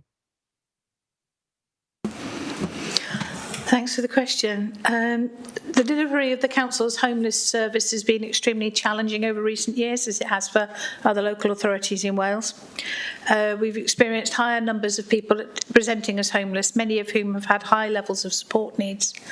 And there are many reasons for that: the unaffordability of private rents, the mismatch between local incomes and house prices, our lack of affordable housing, and the failure to uprate benefits in line with rents, amongst other factors. And in 2022, we inherited a situation where over 100 homeless households were being accommodated in hotels, bed and breakfast, or other temporary accommodation, including holiday lets, an extremely expensive solution, as well as one which is particularly unsuitable for families with children. And the Rapid Rehousing Transition Plan, which was approved by Cabinet in April 2023, set out the roadmap to improving the service and reducing the cost of temporary accommodation, and progress against the plan is reported to People Scrutiny. So the priorities of the plan are to prevent homelessness at the earliest opportunity, to increase the supply of affordable housing, to provide timely support to sustain accommodation and maximise resources through partnership working. And I'm confident that we're delivering on those priorities, and currently we're able to prevent homelessness in the majority of the cases through a variety of means and the hard work of the Housing Options team. And where people do become homeless, we're housing them in leased properties, purchased properties, and from the end of this month at Severn View. And replacing the use of bed and breakfast with better quality, lower cost options where we can recoup the majority of costs from rents and housing benefits, and increasing the availability of good quality temporary accommodation and permanent accommodation through our housing association partners. And this has enabled us to reduce the use of less suitable accommodation and to deliver better homes and better value through a mix of leasing, managed lettings and purchases. And we also provide a range of housing support which helps tenants to retain their tenancy and move forward in their lives. And the number of homelessness inquiries, I'm pleased to say, are now reducing, and consequently the numbers needing temporary accommodation, including B&B, have reduced. So in April 2023, when the plan was approved, there were 94 people in B&B accommodation, and this currently stands at 20, which you can see is a marked improvement and is having financial benefits for the authority. The cost of B&B accommodation in 2024-5 was under 1.5 million, reduced from over 2.1 million in 2023-4. But those are gross figures as we recover part of those expenditure from housing benefit, but it does demonstrate the progress that we're making. And I'm hopeful by the end of 2025-26 we will have virtually eliminated the use of bed and breakfast accommodation, giving us a significant saving.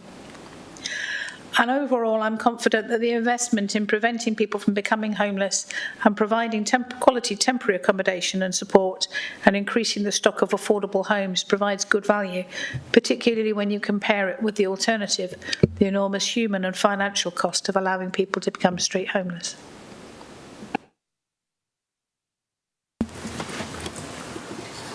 Thank you. Councillor McKenna, was that your supplementary? No. Thank you. No, I haven't done a supplementary yet, but that was a really useful update, and it's good to hear that the wheels are in motion with lots of improvements, and that the homelessness is reducing. Obviously, I fully recognise that homelessness can affect anyone, and councils have the duty to support them. However, I have had residents approach me across Monmouthshire that are concerned about how their public money is being spent. I have been informed that in recent years, the council has been hiring 10 rooms per week at a venue in Monmouthshire at a cost of £3,500 per week. Yet occupancy within the past month has been as low as 10%. So effectively, that's £3,500 a week to house one person, which does raise serious questions about value for money. Therefore, given the low occupancy, and as you've stated, the occupancy is reducing, and I know that we've got several of these establishments and B&Bs and Airbnbs across the county, could you just ensure, please, that this is being looked at as a matter of urgency to review the temporary accommodation across the county for the future? Thank you. Thank you. Yes, Councillor McKenna, I'll definitely look into the detail of that. We are gradually withdrawing from what I think were sometimes block contracts and gradually withdrawing from some of those arrangements that have been in place previously. Thank you. And question number 7 is from Councillor Thomas to Councillor Birch. Thanks. The Canal and River Trust has expressed concern that new limits placed on its ability to extract water from the River Esk will mean that the Monmouthshire and Brecon Canal may be closed during the summer months, which are of course the peak months for Welsh tourism. The canal is a major tourism attraction for visitors, as well as its value for residents and obviously for wildlife. What steps will the administration take to support the tourism and leisure businesses which could be affected? Thanks. Thank you. I think we've already covered in the discussion on the motion a lot of this and the value of the Mon and Breck, but in terms of the particular impact on the tourism businesses, there are 4 canal boat hire companies operating in Monmouthshire and a number of holiday cottage businesses which are attractive because they are canal side. And the Mon and Breck's one of the most beautiful and affordable places to enjoy a canal holiday, I'm told. I've spoken to one of the boat companies who are already seeing an effect from the very thorough publicity work which the Canal and River Trust have done to raise awareness of what is currently a potential, a serious problem. The tourism team provides support to all the tourism business in the county, and certainly involving promoting the canal to visitors through Visit Monmouthshire. And there was also a meeting of the Ban Aberceiniog Tourism Partnership this week. Probably all that we can do is to continue to push, as discussed, to get a permanent resolution to the water issues. But I think we can also reassure people that even if it is necessary to stop the lock gates being used temporarily, as far as I understand that the canal is intended to remain in water, the canal towpaths will still be a great way to take a level walk or cycle through our beautiful and historic landscape, and canal would still be there for canoeists and paddleboarders and the many other users who enjoy it. And of course the canal side pubs will still be open for business. Okay, thanks. No supplementary. Thanks for that comprehensive answer. Thank you. And the 8th question is from Councillor Buckler to Councillor Maybe. Councillor Buckler. Thank you, Chair. Monmouthshire Council are getting regular reports of bridges needing repair from residents and community councils. But bridges are left damaged and decaying, with many bridges in a precarious state. These bridges are vital to the connectivity of communities in rural Monmouthshire in areas like Llangwm and the surrounding area. What can the Cabinet member do to ensure these vital road networks are kept open and these historically significant structures are not in danger of disappearing for good? Thank you, Councillor Buckler. The first thing to say is I definitely share your concerns. Bridges are regularly monitored for safety, and sadly where they don't meet safety standards, restrictions are put in place until this can be remedied. But as you've identified, bridges are part of our roads network and highways infrastructure, so I'll talk about these together. I hope you'll forgive me for giving quite a full answer to this question.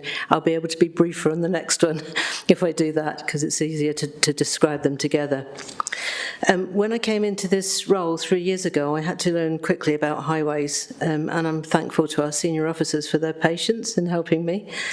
Like, what is a pothole, really?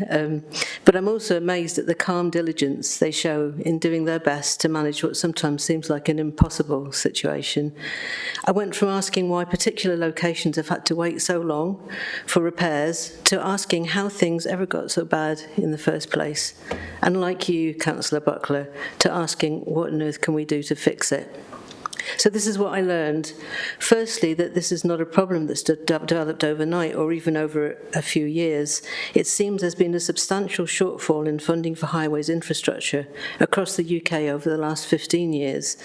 I was informed 3 years ago that as an administration, we had inherited a backlog of an estimated £80 million worth of work needed to bring the highways network asset up to a good standard. I also learned that Monmouthshire County Council have 1,600 kilometres of roads to maintain, that the funding of this has to come from our own budgets, and this includes the bridges that the roads go over, of course, and that our workforce and budget is of a similar size to Sutra, who only have 160 kilometres of road to maintain. I mention this because in a very simplistic way that may help to explain why our rural roads look pretty rough compared to the trunk roads. I know that sounds a bit obvious, but I think it's sometimes worth explaining these things. And of course, we understand why the trunk roads are so important. The national network of roads is seen by government as a very high priority to keep the country and the economy moving. Some may argue that the County Council under previous administration should have allocated more funds to roads to avoid getting them into the state. Priority may have been given to other demands, such as social services and education. I don't want to argue that that's wrong. I don't really think it's my place to do so. But since I came into this role, I've consistently argued that we need more resources for roads and infrastructure and that it is close to a critical point. While I think that our highways team have managed somehow to keep our heads above water so far and avoid plummeting into actual crisis, I do sometimes wonder how on earth they managed to do it. I also think they handle extraordinary stress, as residents quite understandably pass on their own stress and anxiety to ward councillors who then pass it on to highways, sometimes through me, with worries about roads that affect them, damage to vehicles and their own personal safety, and this is all completely understandable. The impacts of climate change with more frequent extreme weather events is adding to the damage to our infrastructure, and it means that we do sometimes have to divert even from our planned programmes to manage new, even more urgent problems. It is clear that this problem is not only in Monmouthshire. This year's annual local authority road maintenance, so-called ALARM survey report, published very recently, highlights the scale of the challenge faced by highways teams in England and Wales, and that across the board it's now recognised that they don't have the level of funding needed to keep local roads in good condition. They report that the backlog of carriageway repairs in England and Wales has reached new heights at almost £17 billion, while local roads are only resurfaced on average once every 93 years. And 1 in 6 miles are reported to have only 5 years of structural life remaining. Councillor, you're over time, so... Okay. Do you want a couple of seconds to round that off? I could do. I'll be shorter on the next question, if that helps, to complete it. Thank you. Over the last decade, however, more than 20 billion has been spent on carriageway maintenance in England and Wales, including spending to fill the equivalent of one pothole every 18 seconds every day for 10 years. But unfortunately, due to the short-term nature of the allocation of funding, this has resulted in no quantifiable uplift in the condition and resilience of the network. So finally, probably the most important point, you ask what I can do about this as a Cabinet member. On the one hand, making sure that we maximise the funding we can bring in. Officers are currently submitting a bid to the Local Government Borrowing Initiative for improvements to roads and infrastructure, including bridges. The funding bid was sent last week, and as soon as officers know what's to be funded, we will organise a members' workshop to discuss this year's programme of works. It just needs a little dust to settle before we can clarify that. But I have to say the funding is welcome, but the amounts so far announced are still relatively small compared to what is needed. And we all also have concerns about the stability of the supply chain and the cost of the materials. I think a much more long-term, substantial investment is needed in the network across the country to ensure that connectivity to our communities is maintained. I've raised it in the community in the Cardiff Capital Region meetings and with the ministers on several occasions. Sorry, I'll shut up. Councillor Buckler. Thank you. Just a little supplementary, really. Thank you, Councillor. Maybe that's sort of useful. I would say that with the bridges, when they do collapse, then there's an enormous job to do, and I liken it really to having a sort of stonemason working on Fountains Abbey for 25 years, who had the great pleasure of, we were involved actually in rebuilding a bridge, an ancient bridge with him, and it was fascinating hearing how a stitch in time is very important. So I would like each ward councillor to have a sort of overview of the bridges in their ward, and when they were last surveyed, what sort of problems were flagged up, because presumably there's a register of them.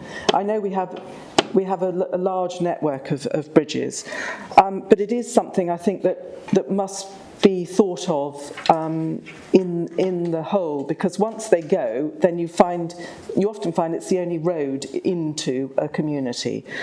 So that's very vital.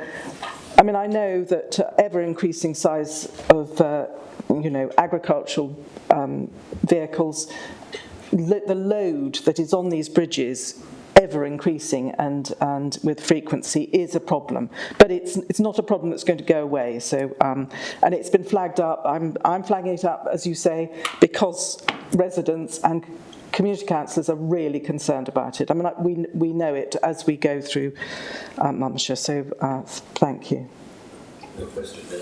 I don't think that was a question. We'll go straight on to the... It was to ask for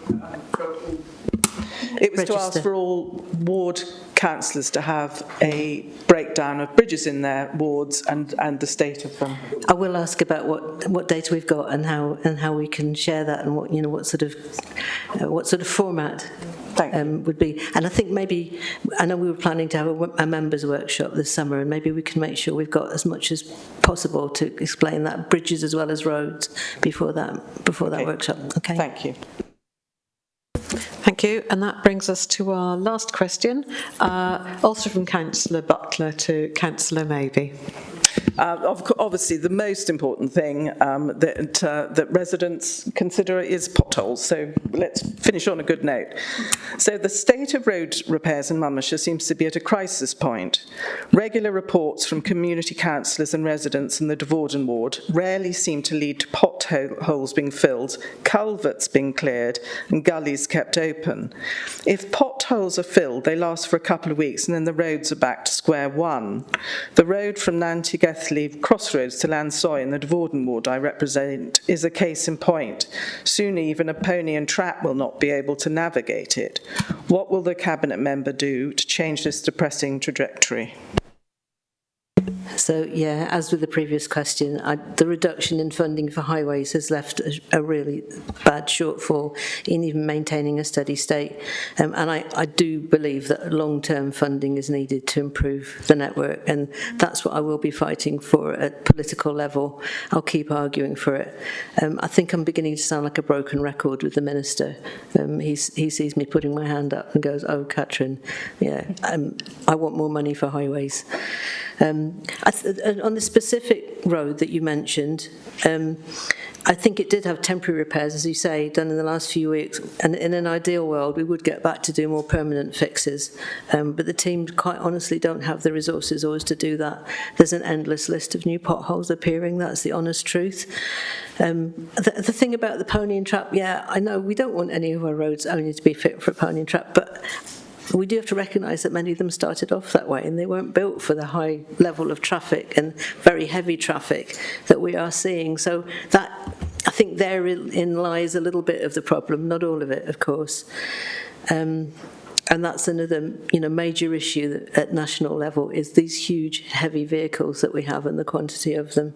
So, as I stated in my response to the previous question, I will fight and keep on fighting for every penny I can to go into the repair of highways. And I know that this is something we agree on cross-party. So, I know I can count on your support for doing that at all levels. Thank you.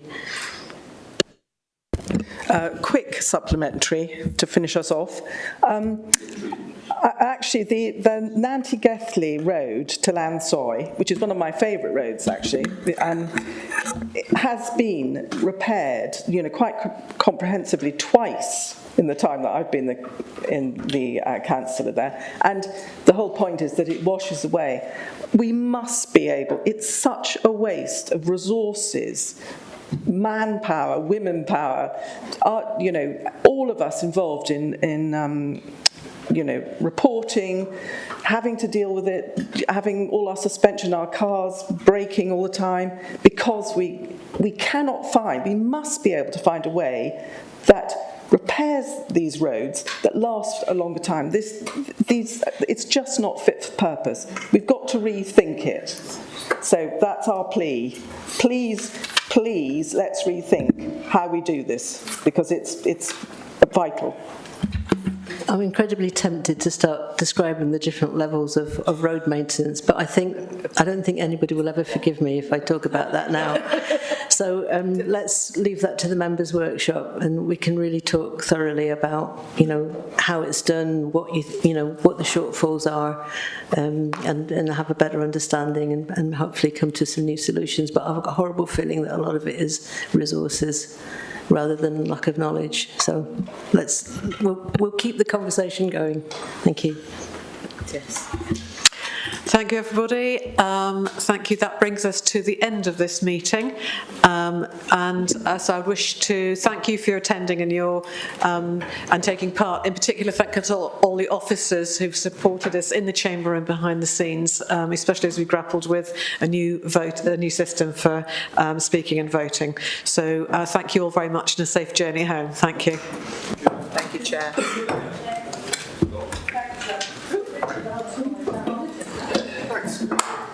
Slightly shorter. Just thank God.